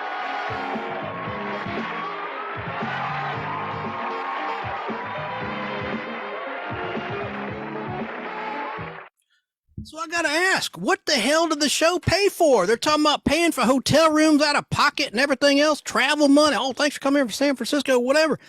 What the hell did the show pay for? I'm kidding. I know they paid for something, and a lot of that might be on-air shtick. I don't know. I thought of another funny Red Fox joke. This is not too crude. I'm sorry. The family show, I went a little blue on you, but it's funny. Red Fox, again, when he did that bit, it cost me. He did a funny bit where he goes, okay, I hate it when a woman starts talking when you're fucking. She goes, is it good, Daddy? I said, well, shit, it's better than string beans. I thought it was funny. I'm sorry. All right, we're going to get back to the family stuff. I got the crude stuff out of my system. It was a funny joke. Red Fox. It's on YouTube, or was. Things get yanked all the time. I'm going to promote this because I love it. Red Fox in a plain brown wrapper. And as I've said before, Red Fox could handle a heckler like nobody's business. Nobody's business. He was great. Loved Red Fox. It's too bad he didn't pay his taxes, though. That was sad, huh? Towards the end when he goes, they're taking everything. I ready to take my furniture. And here, they're getting everything. So I'm like, true Hollywood story of Sanford and Son. A terrible clip they played. Okay. We're going to get to also part 2. I'm going to feature 3 movies set in the summertime. Last time talked about 11 movies. I'm only going to have 3, mainly because of time and also because everything crashed. I pulled all these clips and I wrote all this stuff in funny little one-liners, or so I thought at the time, and a better introduction to our guest, I might add. And then I was in a time crunch. I'm like, holy crap, I lost everything. She's going to be on at 4 o'clock her time, 7 o'clock my time. I don't have time to do it. So I just did what I could. And I lost a lot of clips and a lot of data, but we'll just save it for next week on the Nostalgic Podblast, which is live on Fridays. And then you can hear the Nostalgic Podblast on FistFulOfRadio Saturdays and Sundays at 2 p.m. And also Monday evenings and overnight, usually Wednesday overnight. So let's talk about the Nostalgic Treat of the Week. Here's another lost clip. I'll just tell you, I thought I had the history of this written down. Where the hell is it? Well, I'm going to skip it. I think I have written it down in my little script. It's time for the fake rant of the week. This one pertains to Facebook. I have 2 for you. The Facebook chat. When I set up the event with my guest through Zoom and Facebook Live, et cetera, they do this automatically. Before they give you a choice, they set up something called Facebook Chat, which I cannot stand. Shows like On Patrol Live that have a group on Facebook, they automatically will put you in a chat. And it's so annoying. I cannot stand Facebook private messages, and chat is even worse because you just keep getting flagged. That's why I don't have Facebook Messenger on my cell phone. I have it on my MacBook or laptop or desktop, but not on my phone for that very reason. I cannot stand Facebook private messages. And when someone tries to FaceTime me or call me through Facebook, that's an instant no. I X that out quick. I don't block the person if I know them, but I let them know, hey, call this number. Don't ever do that again, please. Please don't do that. And please don't contact my cell. I'll give them a separate line. I don't like being on the phone anymore. I guess I am nostalgic, not nostalgic for the days of talking on the phone on a party line. I'd rather just text. I don't know why I'm talking like that. It's the coffee, folks. It's not drugs. Well, so that's part of my rant. The Facebook chat has got to go. And I know Facebook, they're losing users left and right, and they think it's a way to get the younger generation involved. Oh, in a board meeting, I can see it now, or a meeting with the technical people, with management. I got it. By George, a light bulb just went off in my head. Let's have Facebook chat. And it sucks. It's just an annoyance and a nuisance. And it irritated me. You can undo it. What you do is, if you're like me and you're broadcasting on Facebook Live or something like that, and you notice that they've set up a chat, I don't want to annoy the members of the Nostalgic Podblast. Most people in the Nostalgic Podblast Facebook group are there for the posts and the photos. They're not there necessarily for the show itself, and they certainly don't want to get all these notices of stuff that they're not interested in. And I don't want them to go away, so I disable chat whenever I can, and you just go into your Messenger on a desktop. You could probably do it on your phone. I don't know how to do it on my phone because I don't have Facebook Messenger on my phone, and you just delete it that way. And that's what I did. As soon as I noticed, I was like, damn, Facebook set up a Facebook chat for my live show with my guest tonight. I dumped it as soon as I noticed, and ticked me off. That's my fake Facebook rant of the week, part one. Part two of my Facebook rant, this is not related to that topic. It's directed at Pepsico. And earlier, well, this was offline with my guest. She was talking about, you must like Coke. You're in Atlanta, Georgia. So actually, I like Pepsi. And I'm probably going to tick off a lot of my Atlanta, Georgia listeners on Fistful by saying that. It's very sweet. I know it's because of the St. Louis connection. My grandparents in St. Louis were Pepsi drinkers, and they had the glass bottle. And so as a youngster, I got acclimated to Pepsi. That's why I like it. I know most people hate it and think it sucks. And anyway, but that's what that's all about. But so I said, I'm like Pepsi better than Coke. I didn't say it on the air. Okay. So my point was, here I am knocking PepsiCo when I was talking positively about them, but I forgot that was in a private conversation. Whew. So back on track with my fake rant of the week. PepsiCo owns Frito Lay potato chips and yellow corn chips. And I decided to make nachos the other day. I had some lean ground beef. I had some seasoning for the beef. I had black olives. Take it or leave it. I'm sure most people don't like black olives, but I do in my nachos. I had fresh mozzarella cheese, tomato, little lettuce, everything. So I prepare and season the ground beef, drain the fat, do all that, and it's all ready to go. Open up the bag of chips. I posted a picture of my personal Facebook page, so that won't help you now. And it was less than a third full. And the price tag on this sucker is $5.29. I felt like the damn sucker because that was the main ingredient. What am I going to do now? It's already dinner time. We're ready to eat. Actually, it was me. I was alone that night. I said we. No, I don't have a multiple personality. I'm not referring to myself. I just forgot. I didn't have anybody over.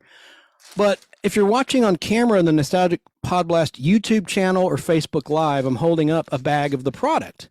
I went out and bought another one from the same Publix grocery store where I bought the bag that was less than 1/3 full.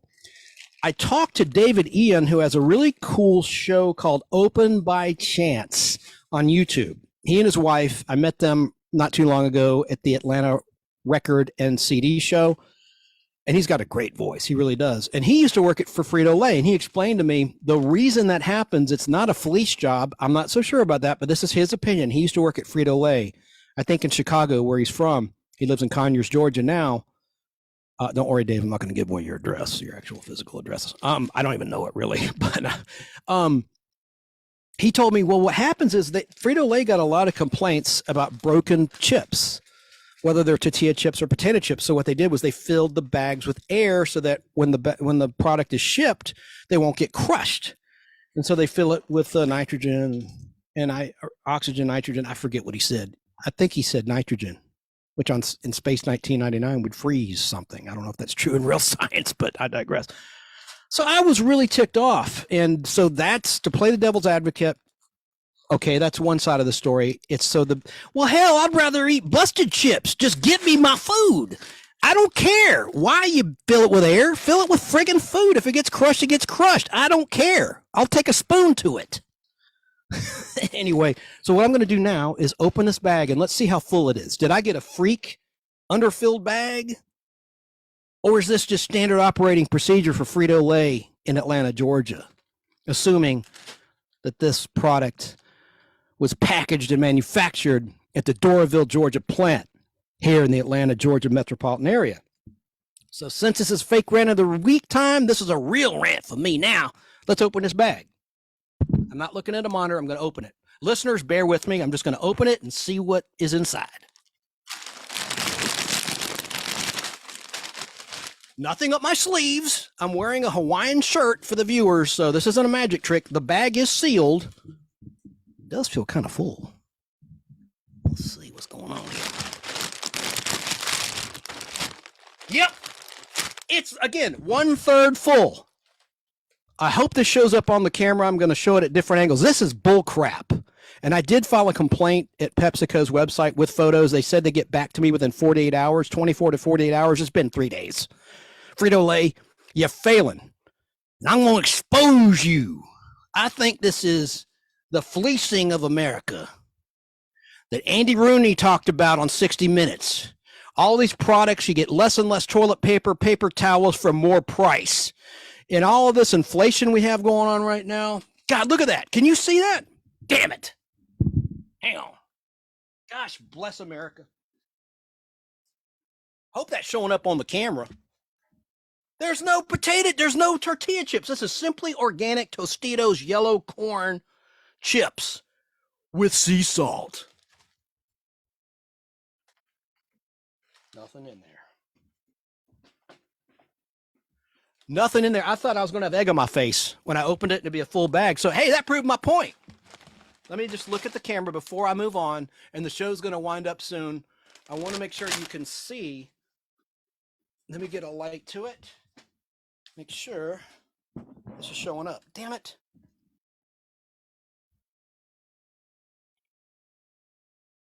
God, there's nothing in there. Frito Lay, what are you trying to pull? Damn. You're ripping people off. I'm sure most would agree with me. Give us the busted, cracked chips, the crushed chips, as opposed to no chips. Something's better than nothing. Damn. Too bad those chips aren't tastier. I wouldn't buy them no more. And I probably won't after this, unless they do something. Just give me a friggin' coupon. That's all I want. I'm not asking for the moon. I'm asking for justice. Consumer justice. Economic justice for the consumer. That's all I want. I want fairness. Whew. So those are my 2 nostalgic rants of the week. Facebook chat, which sucks, and the Frito Lay fleece job. Let's see, now it's time for the nostalgic toy of the week, and I have an impression of the nostalgic toy of the week. I have to put on a mask for this. Bear with me, listeners. I'll just tell you what it is. It's Crazy Foam. Crazy Foam, which was designed to get kids to take their baths. It's a bathroom toy. We'll get to the origin in a minute. And the brand I always got was Spider-Man, or the character. There were different characters on the can of Crazy Foam, and I don't have any Crazy Foam, but I'm going to do an impression of Crazy Foam. Here we go.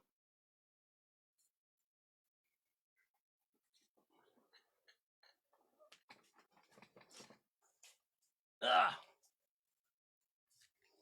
dang it. 1 second. Put my Spider-Man mask on. I don't think it's going to work out. This mask is tight. This mask is too tight. But here's Crazy Foam, Spider-Man Crazy Foam.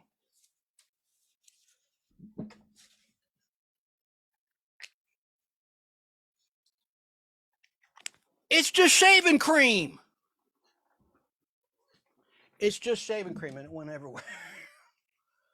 Ugh. That's all Crazy Foam was basically shaving cream. I've gone crazy, folks.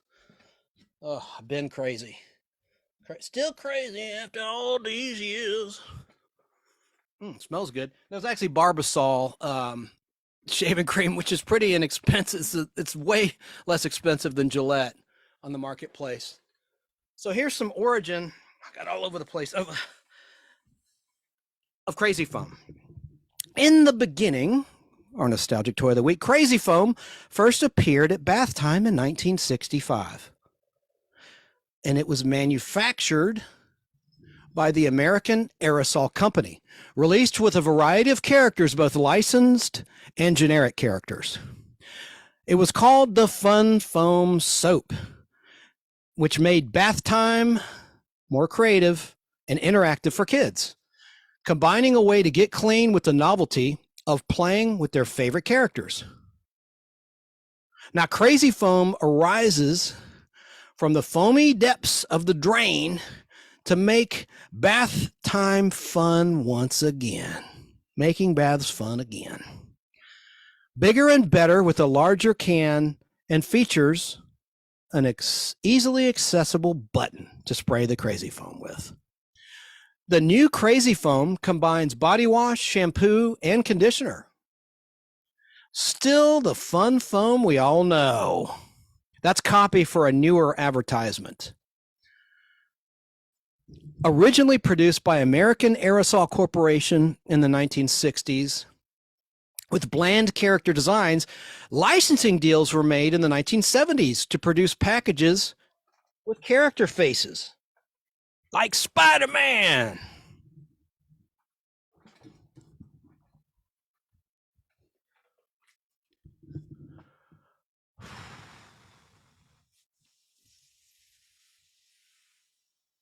And Batman on the DC side. And the King features characters like Popeye and the rock group Kiss. They had Crazy Foam products as well, and varieties of characters on the Crazy Foam product.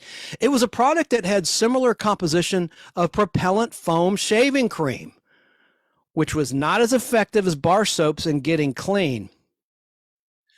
It was used as a hygiene-enabling play complement to bathing. Okay. Using its then large profit portfolio, American Aerosol Company wanted to create an always-on continuous TV channel fueled by brand name loyalty, citing soap operas' durability of the times. Until the recession hit. Food dyes were added to bolster interest in the Crazy Foam product, but sales were not strong enough for Crazy Foam to survive the slump. American Aerosol barely survived making plain and store brand shaving creams until the company was dissolved at the end of 1990. After a short time of being out of production, the Crazy Foam product line was reintroduced with a new cap design by new brand owner Natural Science Industries. They currently make a limited supply of packages whenever a licensing deal is completed, as Crazy Foam is not a major product in their NSI Holdings portfolio. Excuse me. And also Crazy Foam is very hard to obtain due to shipping hazards of the product. It requires land and sea transportation methods, since the contents of Crazy Foam cans are pressurized with gases. And you already saw my impression of Crazy Foam. Ha, ha, ha. I do have a quick clip of a commercial, a 30-second spot for Crazy Foam. Let me get my headphones on so I can hear it. Make sure it's playing right. There we go. And this must be from around 1983. Hopefully it'll tell me the actual day, because they're talking about the Smurf variety of Crazy Foam. Let's listen and see if it'll play right away. Come on. It's from 16mm film, I might add. Foam with a collectible. No, it's not. It's video. Here we go. Now there's a Smurf Crazy Foam with a collectible top. There's Smurf Crazy Foam for fun in the tub.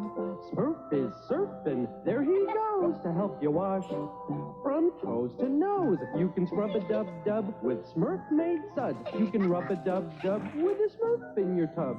Whenever you rub a dub-dub, there's Smurf Crazy Foam for fun in the tub. There's Smurf Crazy Foam for fun in the tub. There you have it. And that's our nostalgic toy of the week, a bathroom toy. Now we're going to continue with just 3 movies. Last time in the Nostalgic Podblast, I highlighted about 11 movies, summer movies, not in terms of when they were released, as in summer blockbuster, but movies that were set during the summertime. And I'm also later going to compare with a BS article, again, another article that says that Grease was a summer movie in terms of the story. No, no, no.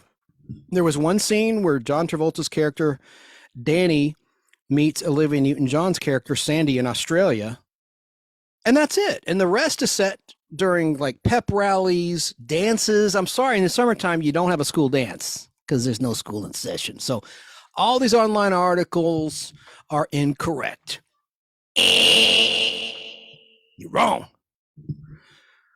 But to continue with the topic of movies were stories that contain stories that were set in the summertime, we covered last time some pretty heavy hitters. I'll just mention them. We covered Jaws, Dirty Dancing, Dazed and Confused, which was an awesome movie that really made you feel like it was 1976, even though it was made in 1992, released in 93. The movie Lifeguard I talked about, released in 1976.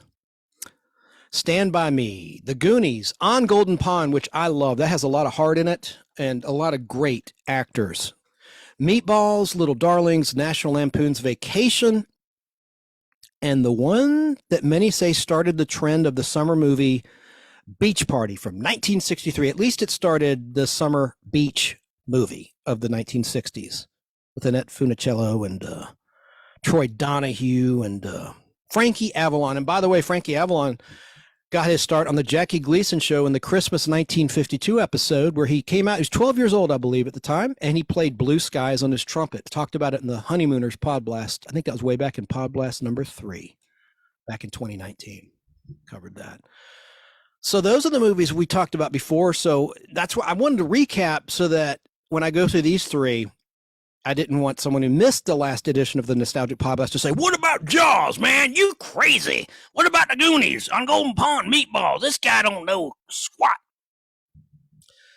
That's why I wanted to recap. So here's 3 more new movies set during the summertime.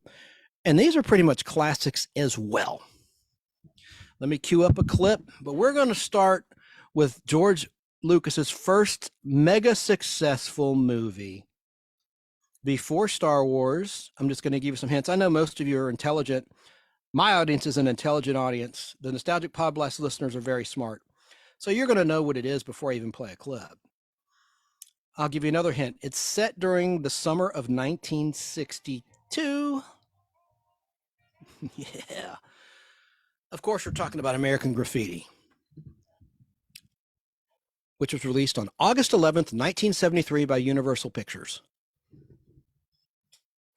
On their last night of summer vacation of 1962, that's the setting of the movie, high school graduates Kurt Henderson and Steve Bolander meet 2 other friends, confident drag racing king John Milner and unpopular but well-meaning Terry the Toad Fields in the parking lot of Mel's Drive-In in Modesto, California. And that's where George Lucas grew up. And his editor wife at the time, Marsha Lucas, who edited American Graffiti, and she's won an Oscar for editing Star Wars. She was a great editor. She also edited Alice Doesn't Live Here Anymore, the movie directed by Mr. Martin Scorsese, which was the basis for the later sitcom Alice. But Ellen Burstyn from The Exorcist, fresh off The Exorcist, played Alice in the movie Alice Doesn't Live Here Anymore.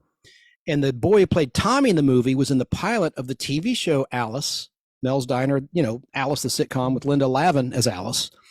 But he got recast. So in episode 2, all of a sudden it's a different Tommy. It's Philip McKeon, who is dead, unfortunately. That's Nancy McKeon's older brother. Nancy McKeon, of course, was on The Facts of Life as Joe, the tomboy. She joined the Facts of Life cast in season 2 after the purge of the original season 1 female cast members that went to Eastland private school, allegedly, in the story. And it was a spin-off. It was a Norman Lear show, spin-off of Different Strokes. Facts of Life was. So I know I'm throwing a lot of facts at you. Let me get back to the main topic of American Graffiti. Steve and Kurt are to travel back east in the morning and start college, but the latter has second thoughts about leaving. Lori, Steve's girlfriend and Kurt's sister, arrives moments later. Steve suggesting to her that they see other people while he's away at college to strengthen their relationship. Though not openly upset, it affects her interactions with him throughout the night. And of course, this was like the forerunner to Happy Days on television. And Ron Howard, of course, was one of the stars of American Graffiti. Great cast. Richard Dreyfuss, pre-Jaws, Richard Dreyfuss. Harrison Ford had a role in it. And Suzanne Summers, of course. We'll talk about her in a second, her part in the movie. People thought she was a prostitute in the movie, her character. And then you had Deborah Lee Scott, who later did shows like Angie and a lot of game shows. She was on Match Game a lot during the school riot of 1977. My wonderful game show. People know what I'm talking about. I won't elaborate now. Just there was a bad call, and Richard Dawson refused to give up. It was a bad call by Ira, the producer of the show, and Richard Dawson, and Deborah Lee, and even the redhead, Patty Ann Dortch. That's her name, I think. I'm probably mispronounced it. They all protested. Anyway, getting back to American Graffiti. Kurt, Steve, and Lori attend the high school sock hop. En route, Curl sees a beautiful blonde woman driving a white Ford Thunderbird next to him, who mouths, "I love you," before turning right. The interaction causes Kurt to desperately search for her throughout the night. After leaving the hop, he is coerced into joining a group of greasers called the Pharaohs, who force him into several tasks, including stealing coins from the arcade machines and hooking a chain to a police car, ripping out its back axle, which was ripped off, redone on so many television shows after that movie came out. Movies, television shows, that bit was done to death and rehashed to death, but you saw it in American Graffiti. During a tense ride, the Pharaoh leader tells Kurt that the blonde is a prostitute, which he does not believe. So American Graffiti cost $777,000 to produce, but it earned a whopping $140 million. That's $140 million. That's huge. So let's listen to a couple clips. It's actually the preview, the trailer, if you will, to American Graffiti. And some of the songs may get me in trouble. I hope not, but let's just listen anyway. We're going to the hop, the freshman hop. You ain't got no emotions. We are going to remember all of the good times. I'm staying right here, having fun as usual. What you got in there, kid? More than you can handle.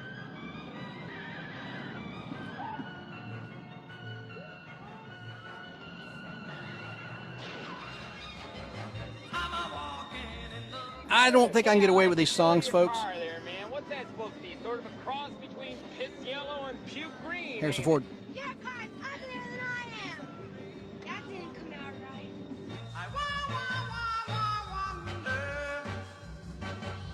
And that was the future star of One Day at a Time, is the older daughter, Mackenzie Phillips. I hate to say it, folks, junkie. She's kicked the habit, thank God, but she had a lot of struggles with drugs over the years. She ran away. Richard Dreyfuss. I just saw a vision. I saw a goddess. Come on, you gotta catch up to her. Why did you do that? Rock and roll's been going downhill ever since Buddy Holly died. We're finally getting out of this turkey town, and now you want to crawl back into your cell, right? You just can't stay 17 forever. You know, it doesn't make sense to leave home to look for home. There's a great, big, beautiful world out there. I better talk over that. Make noise over that.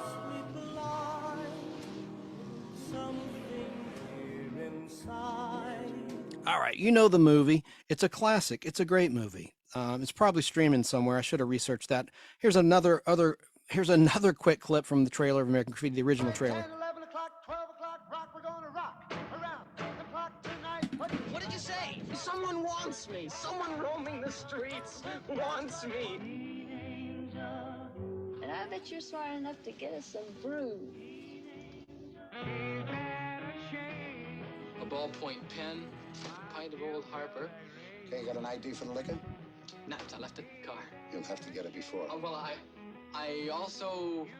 Want some rubbers. We're finally getting out of this turkey town. You just can't stay 17 forever. If you ever get tired of going steady with somebody that ain't around, I'm up for grabs. If I had a boyfriend, he'd pound you.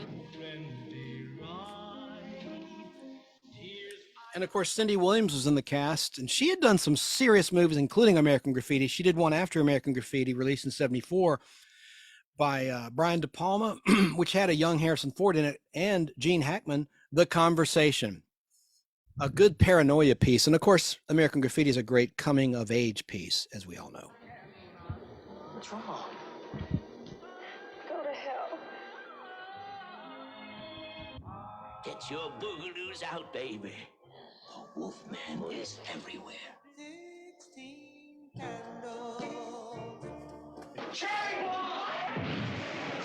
You know Toby Juarez? We killed him last night. Excuse me, I think we've had an accident. Well, I won't report you this time, but next time just watch it, will you?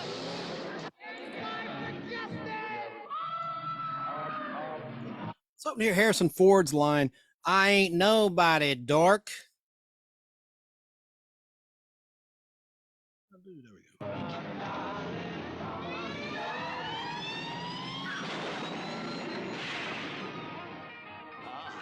Can't stand it, man. I can dig it. It's one of those great old movies about romance, racing, and rock and roll.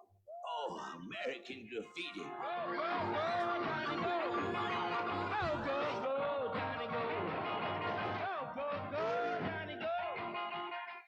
American Graffiti. Where were you in '62?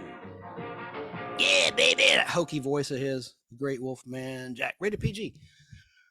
So that's a classic. George Lucas put him on the map. He'd done THX 1138, and he used that in Star Wars, a little line of dialogue. That was this princess's cell in the Death Star in the original Star Wars. But THX 1138 didn't do so well.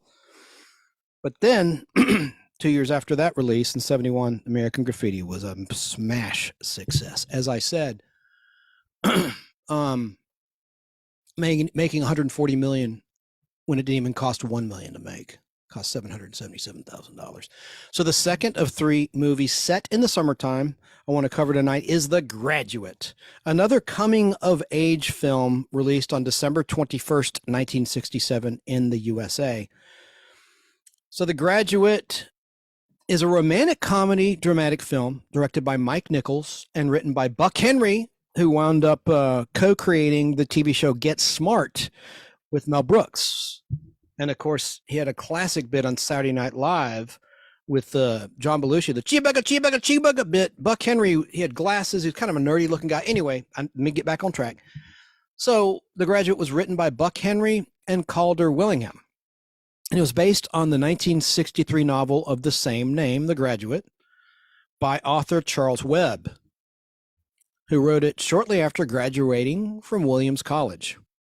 The Graduate tells the story of 21-year-old Benjamin Braddock, played by Dustin Hoffman, a recent college graduate with no well-defined aim in life who was seduced by an older married woman, Mrs. Robinson, played by Anne Bancroft, who was Mel Brooks, who I just mentioned's wife in real life. She's no longer with us, of course, unfortunately, but thankfully Mel Brooks is still with us. But then the character that Dustin Hoffman plays, Benjamin Braddock, falls for her daughter, Elaine, played by Catherine Ross, who's a longtime love of a banquet beer, the star of Lifeguard, Sam Elliott. One time our friend Al Hardy said, I didn't care for Sam Elliott. I'm like, what do you mean? He's a great actor. I just don't like him. Why? I just don't like him. Okay. Don't elaborate then. I'm just kidding, friend. If you're watching Al Hardy, it's all in good friendship fun. But that is something you said. You know it. I didn't care for him. Okay. I'm going to play a clip of The Graduate. It's probably going to have that great song and have some casting information, some trivia about The Graduate. People who were originally booked to play roles that didn't for whatever reason. Just a few tidbits, and then we'll move on to the third film that we're going to cover tonight of movies released in the summertime, part 2. Let's listen to The Graduate trailer. And man, if I hear Simon and Garfunkel's song, the hit song from this film, I'm probably going to have to make some noises over it because I don't want to get dinged by the bots as we're simulcasting here. So let's listen to some scenes from The Graduate. I don't think these are terribly visual.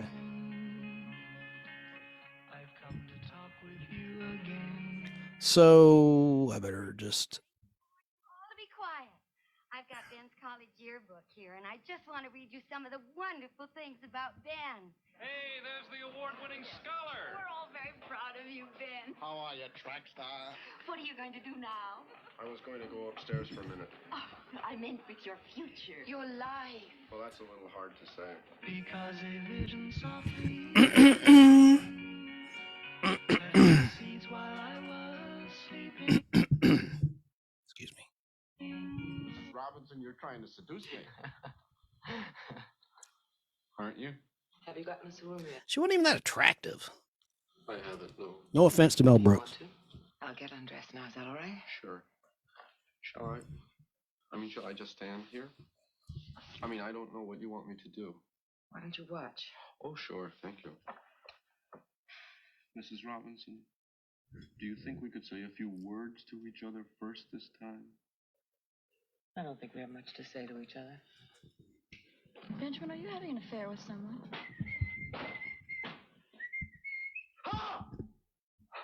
I do think you should know the consequences of what you've done. I do think you should know that my wife and I are getting a divorce soon.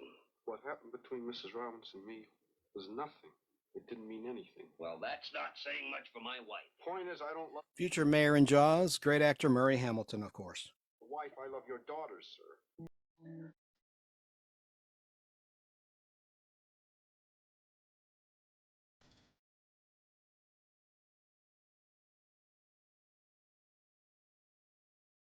Boy, I've never been a fan. A lot of you are going to hate me for saying this. I've never been a fan of Bob Dylan, and my friend Hunter loves Bob Dylan. He always takes me to task when I say that. Nothing against him, just not my style of music. Or Simon and Garfunkel, with the exception of Bridge Over Troubled Water. That movie always gets to me and makes me emotional. That's a great, great song. And I like Paul Simon, and especially the song he did for Fletch. And, you know, so I may be being a bit harsh, but their music's just kind of a downer, you know? It's just kind of like put you to sleep. And especially the one I just mentioned, that anything by, I never could stand the voice of Bob Dylan. I mean, as a poet, he's brilliant. Of course he's brilliant. He's a musician too. It's just not my style of music. I'm sorry. I find his voice very annoying, like mine is, probably to you right now. I know why you're here in Berkeley. Is it because I'm here? Well, look, I love you. Parsley, sage, rosemary, and thyme. Will you marry me? We're getting married tomorrow. Why don't you just drag me off if you want to marry me so much? You can't stop me from seeing her, Mrs. Robinson. I'll find her. Sorry we won't be able to invite you to the wedding, Benjamin, but the arrangements have been so rushed.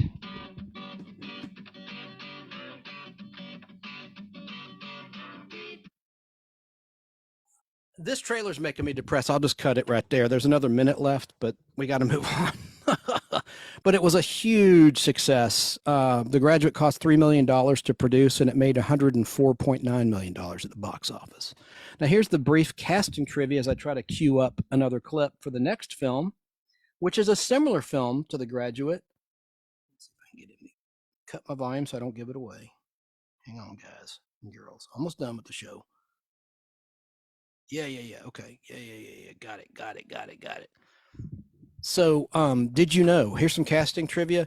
Before Dustin Hoffman was cast, Robert Redford and Charles Grodin, of all actors, were among the top choices to play Benjamin. Robert Redford tested for the part of Benjamin with Candice Bergen as Elaine. But Nicholas thought, the director, that Redford did not possess the underdog quality that Benjamin needed. That was probably a wise deduction. Now, did you know that Doris Day turned down an offer to play Mrs. Robinson because of the nudity required for the role, and that offended her? Also in contention to play Mrs. Robinson was Shelley Winters. I guess she was thinner in those days.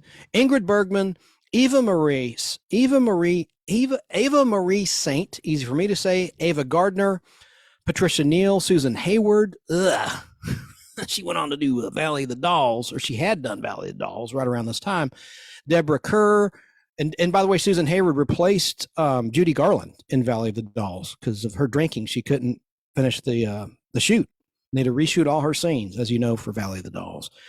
Rita Hayworth was in contention, and Lana Turner, as well as Geraldine Page. They were all considered for the role of Mrs. Robinson. How about that? Now let's go to the third film as we start continuing part 2 of movies set during the summertime that are classics.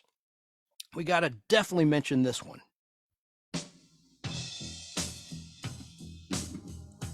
So your folks are going out of town. Just use your best judgment. You know we trust you. You got the place all to yourself? A good time, Joe. In the privacy of your own home. Of course, we're talking about Risky Business. I'm going to give the bots a hard time. They're on a search and destroy mission for my clips. She's fantastic. How hot was Rebecca as the prostitute in that movie? I met her on the set of American Reunion. Talk with her. She's so nice, and she looks marvelous. Good time last night. At least that was in 2011. I had a great time. You ever get high, Joe? Don't let me do anything stupid. Don't worry. Who's the U-boat commander? I don't remember giving permission for a party, Joe. A party? I've got a trig midterm tomorrow, and I'm being chased by Guido, the killer pimp. Remember Booger? Doesn't anyone want to accomplish anything, or do we just want to make money? Make money. Make a lot of money. There's a time for playing it safe. And a time for risky business. Yeah. Now that's the movie that put Tom Cruise on the map. Because the first movie he had a very small speaking role in Endless Love in 1981, which was a Brooke Shields starring vehicle. But this was Tom Cruise's starring vehicle, Risky Business. And it's definitely set during the summertime.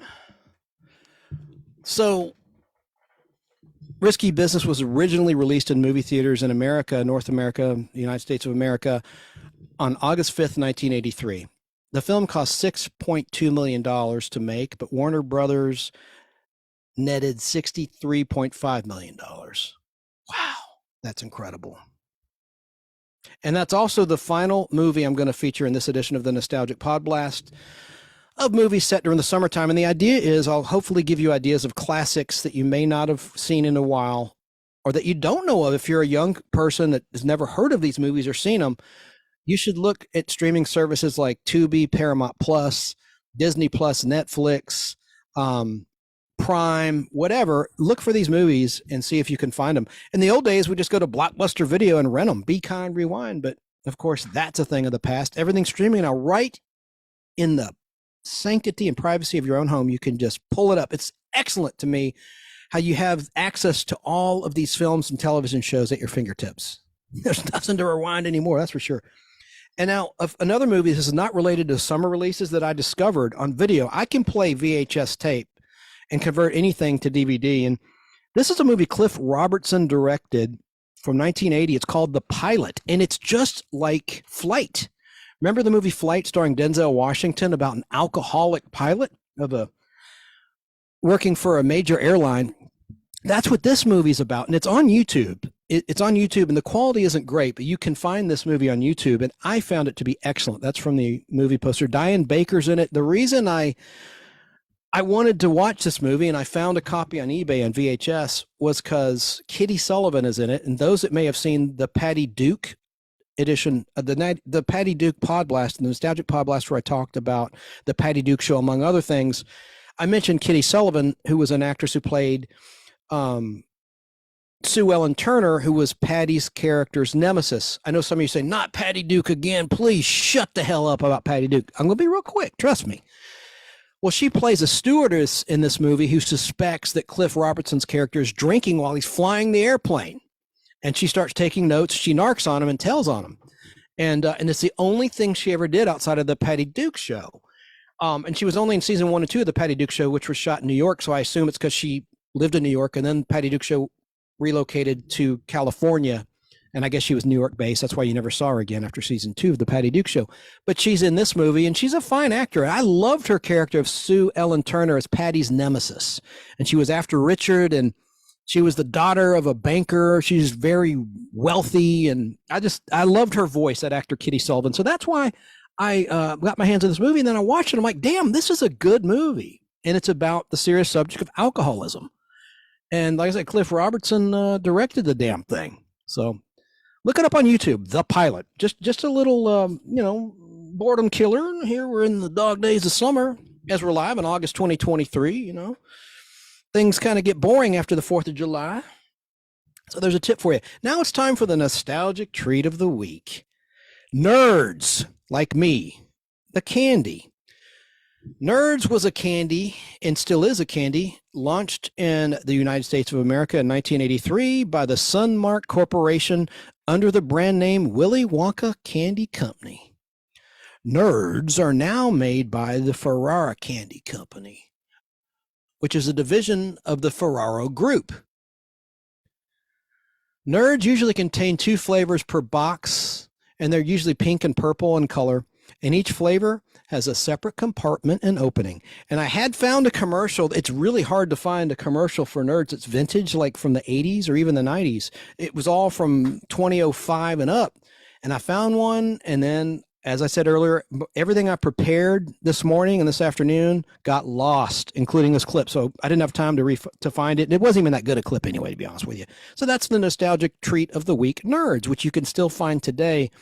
And it'll destroy your teeth today as effectively as it created cavities back in 1983 when it was launched.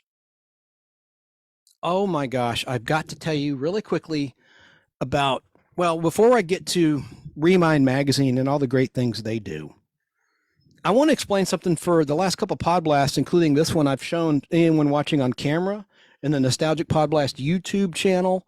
I've been showing these comic books, and I put them up close and personal in our Summer Movies Part 1 Podblast, and I never really explained why or what it is. And what it is, it's a comic book called Reno Jones Gunhawk and the Kid Cassidy. It's Reno Jones and Kid Cassidy. And Reno Jones, the significance is that this was an early Black Marvel Comics hero. And he debuted right after Power Man, Luke Cage Power Man. But the first major Black hero was the Black Panther, of course, in 1966, who hit the scene in Fantastic Four issue number 52. But my buddy Jeff Logan alerted me to this book. He goes, Chance, you need to get your hands on this comic if you don't have it, because I know you don't have many comics that deal with Westerns or war comics. That's more my buddy Danny Cochran. Those are Danny books, as I call him. He's always like the monster books, the war books, anything but the superheroes. But he did have some, like Fantastic Four. He likes the Fantastic Four a lot, but he was never a Spider-Man guy. But now he's seen the light because there's a lot of first appearances of characters in the Amazing Spider-Man comic book, and even in the Peter Parker, the Spectacular Spider-Man comic book spinoff, which launched in 1976. But I digress. So I think this would be a good investment for my comic book people because it's very inexpensive, and this is the first appearance of Reno Jones. And I think it's a matter of time before Marvel Studios introduces this guy, maybe in a special. Maybe they'll throw you a curveball out of left field. All of a sudden, you're going to see Reno Jones showing up in some sort of flashback or a time travel story. But they go back to the Old West where this is set. Well, his white partner gets killed in this comic book series. Only 7 issues were produced until 1973. And here's the last issue where Reno Jones took over the book because his white partner was dead. He was killed by the bad guys. So that's why I showed him, and I forgot to explain it. I may have explained it when I was with Danny and his daughter Savannah in a live YouTube video we did where we compared 3 9.6 CGC graded copies of The Incredible Hulk issue 254, First Appearance of UFOs. Have an update about that too, really briefly. I have gotten my hands on a 9. Whoa, shoot. Luckily, this is in Mylar. Didn't get damaged, folks. If you're watching on camera, I dropped a comic book. I'm dropping another comic book. Hilarious. So clumsy. Check this out. 9.8. In 10 years, this comic book, I think, will be a thing. These are just great characters. They're like the evil version of the Fantastic Four. They were introduced way back in September 1980, street date. In this edition, this issue I'm showing on camera of The Incredible Hulk. So that's a 9.8. There is no 10, a perfect 10 in existence as of yet. 9.8 is as good as it gets, and this is the best copy you can get.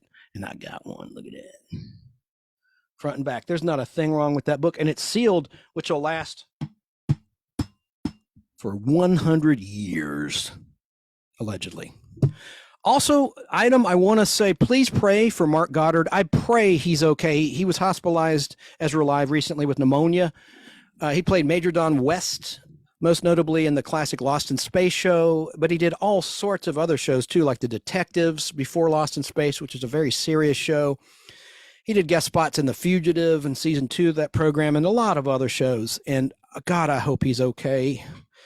I hope just keep the good thoughts and prayers. As Bill Mooney, on Bill Mooney's personal Facebook page and in public pages, he's shared that sentiment in the Lost in Space fan page, fan group on Facebook. So we hope that Mark Goddard is okay and returns home from the hospital safely very soon.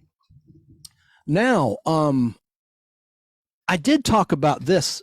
Oh gosh. Let me just show you this. This is a cool TV guide cover I got.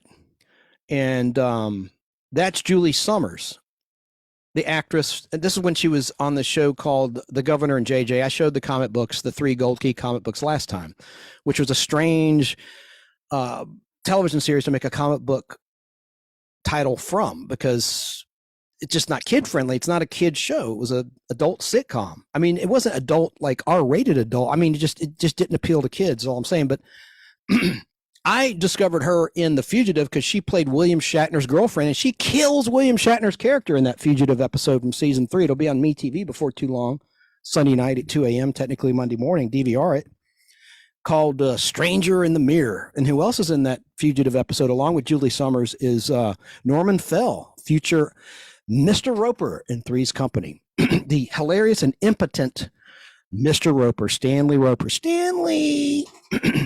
I love the Ropers, Helen Roper and Mr. Roper. But I want to show you this too. Well, it probably won't be of any interest to you. Maybe I'll do it anyway. They're kind of put up. I'll get them out. Ah, hell, hang on.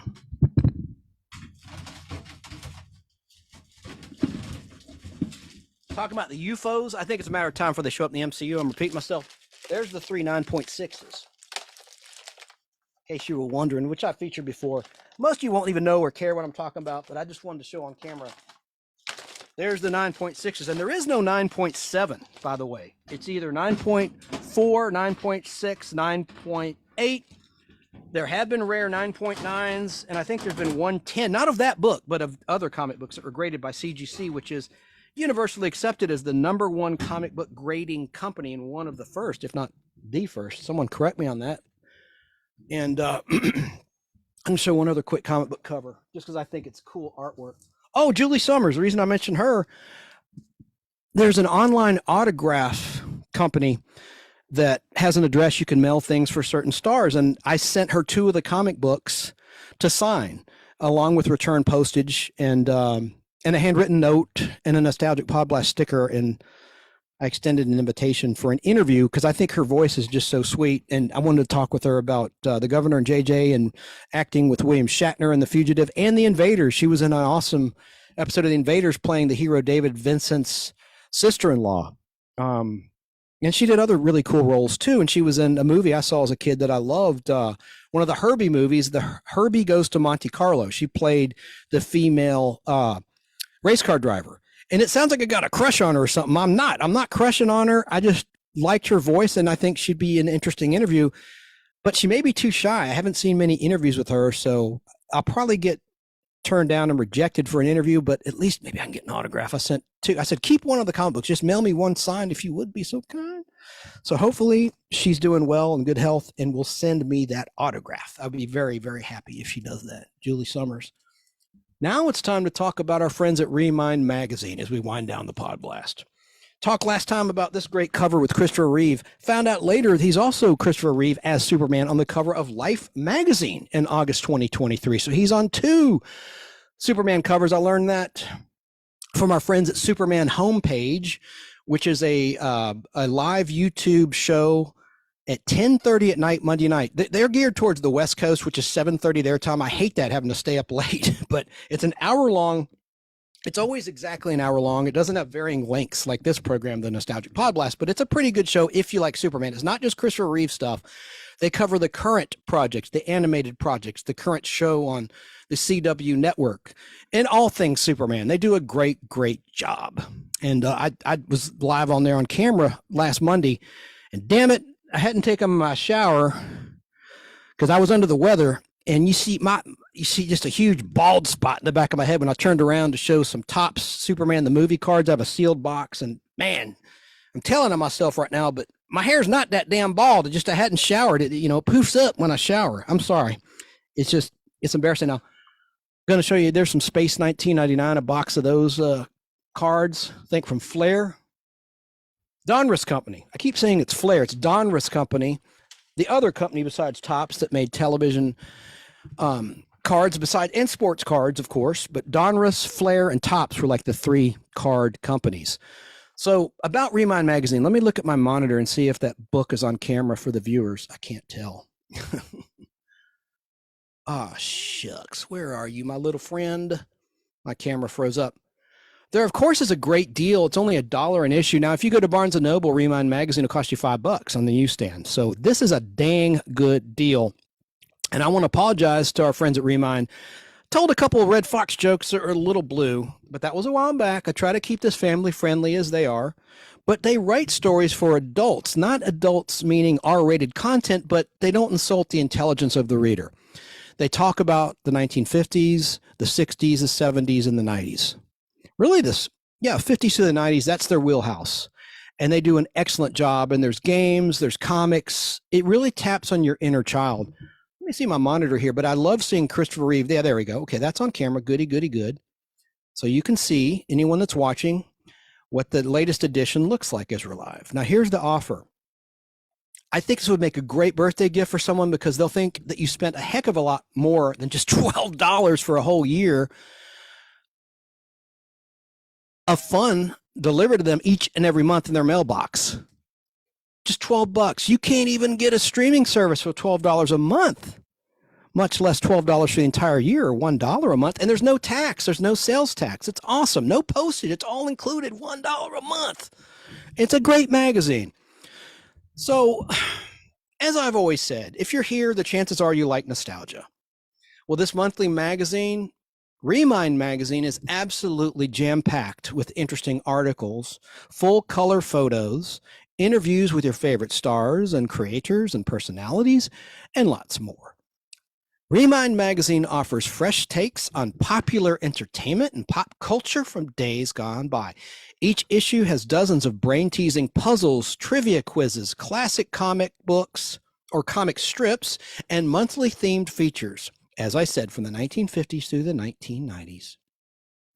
And it's just like the old days when you were growing up, when you'd wait for Sports Illustrated to come in the mail. Or I remember a magazine called Pizzazz by Marvel Comics. It only lasted like a year and a half. So you probably won't remember it. Maybe you do. If you do, hey, I like you, because that's pretty good. Remember Dynamite Magazine? Anyway, unlike those magazines, as I said, this is written on an adult level. Boys Life Magazine, that was another one. But you get the point. Well,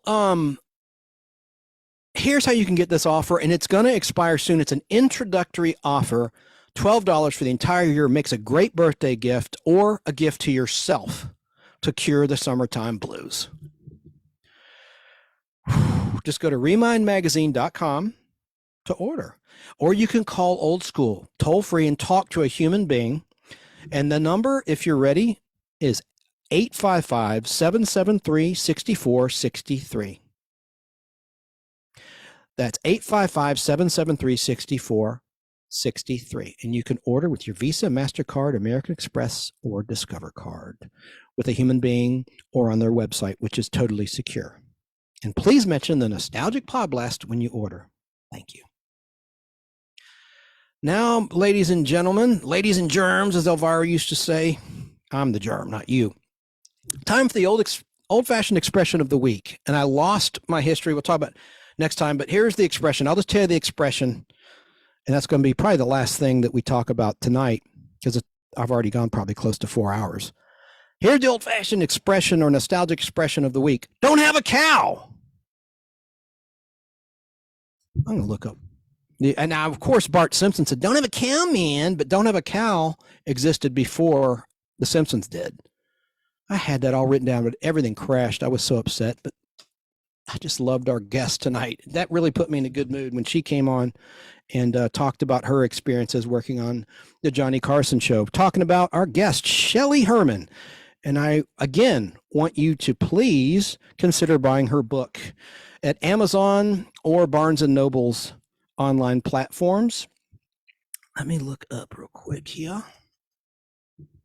Don't Have a Cow, Origin. I had this all for you. Wow. Hang on. I'm going to play more Gong Show music as I research this right fast, quick, live, so the listener isn't completely zoned out. Let me get this for you now. Yeah. And I didn't get to play the whole thing anyway. By the way, at the very beginning of the show, you could hear our mics were on. I love that theme.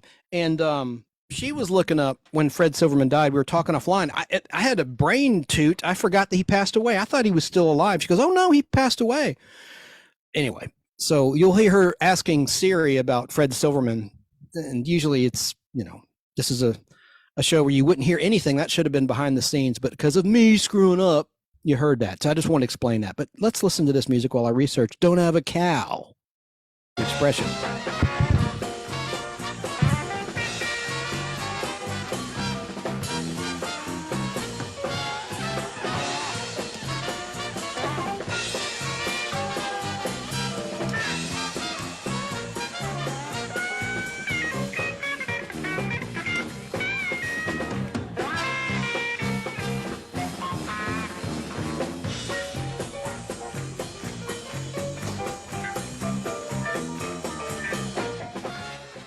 Don't have a cow. Come on. You've heard it before. If you or someone around you has ever needed to chill out, there's a good chance that the reply, don't have a cow, was used. But where did the now common idiom come from? Well, I'm about to tell you.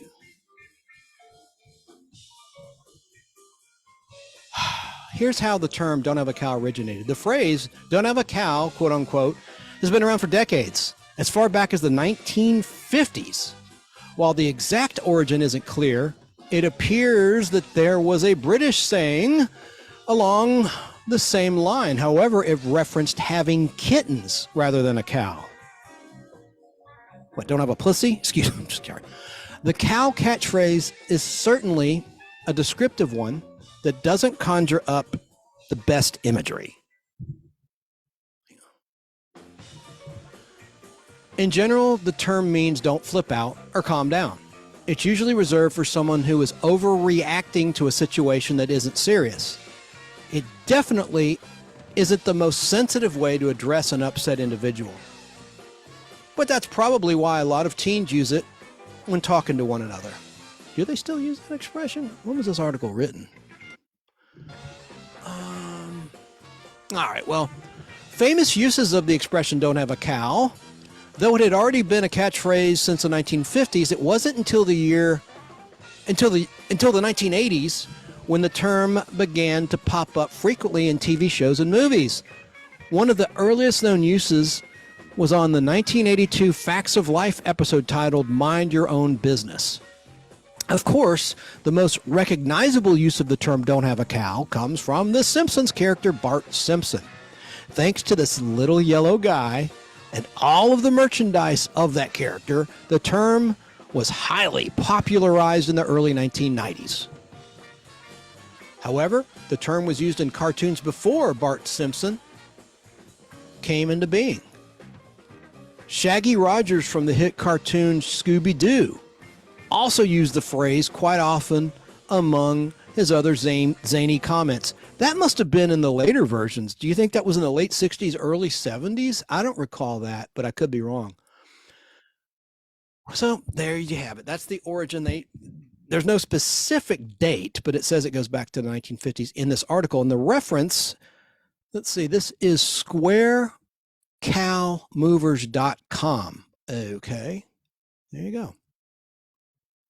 So I think we're about ready to give some shout outs and then we'll conclude the show. I already talked about and thanked, we did have a lot of recent deaths that's been covered. I don't want to bring the show down. I'm not going to talk about the pop culturally significant deaths we've had. We've talked about them last time and I'm not going to go there. I'll skip the TV cliche of the week just in the interest of time.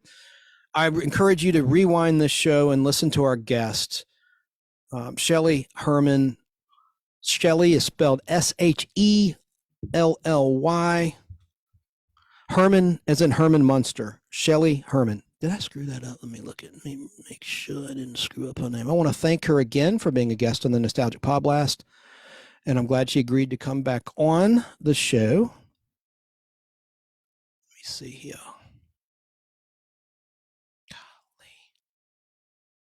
I did screw it up. Shelley.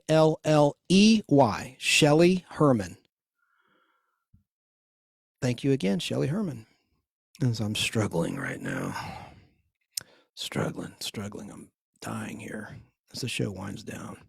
Okay, so we'll see you next time on the Nostalgic Podblast. I hope you have a great week. And I want to remind you to tune in to BK on the Air, Saturdays, 10 a.m. to noon Eastern Time on WBHF, which you can get through their website if you're not in the Cartersville, Georgia range for their AM and FM terrestrial radio signal. And also Geek to Me Radio. Tune in to them on Sunday night. Actually, James Enstall from St. Louis, Missouri on KTRS Radio or on YouTube.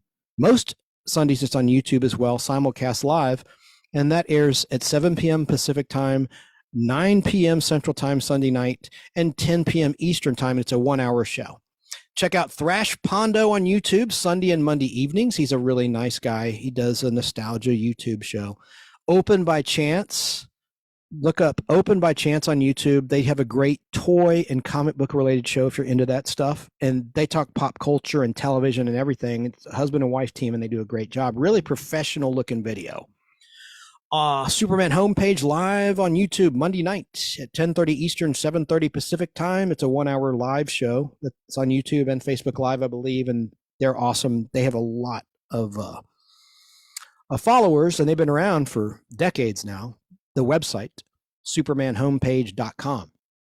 And Oh, our friend Curtis Longclow of the Retro Zest podcast, or the Retro Zest show, which also runs on Fistful of Radio out of Atlanta, Georgia on the weekend.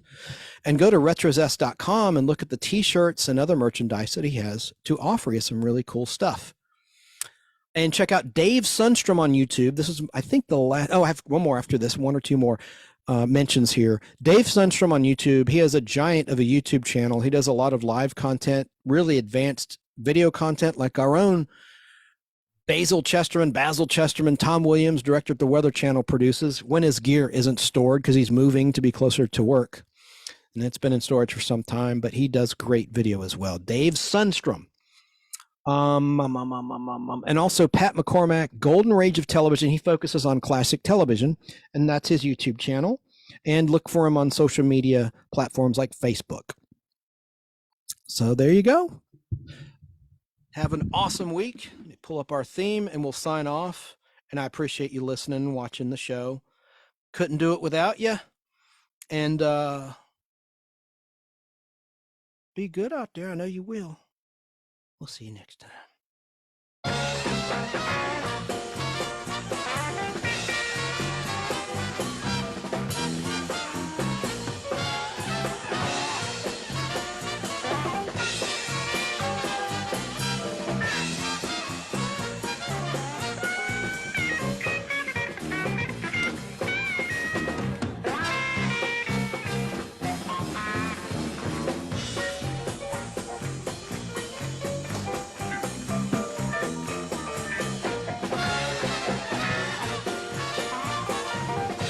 Gene Dancing Machine. He did it a lot better than I can. He can dance a lot better than me.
Yeah.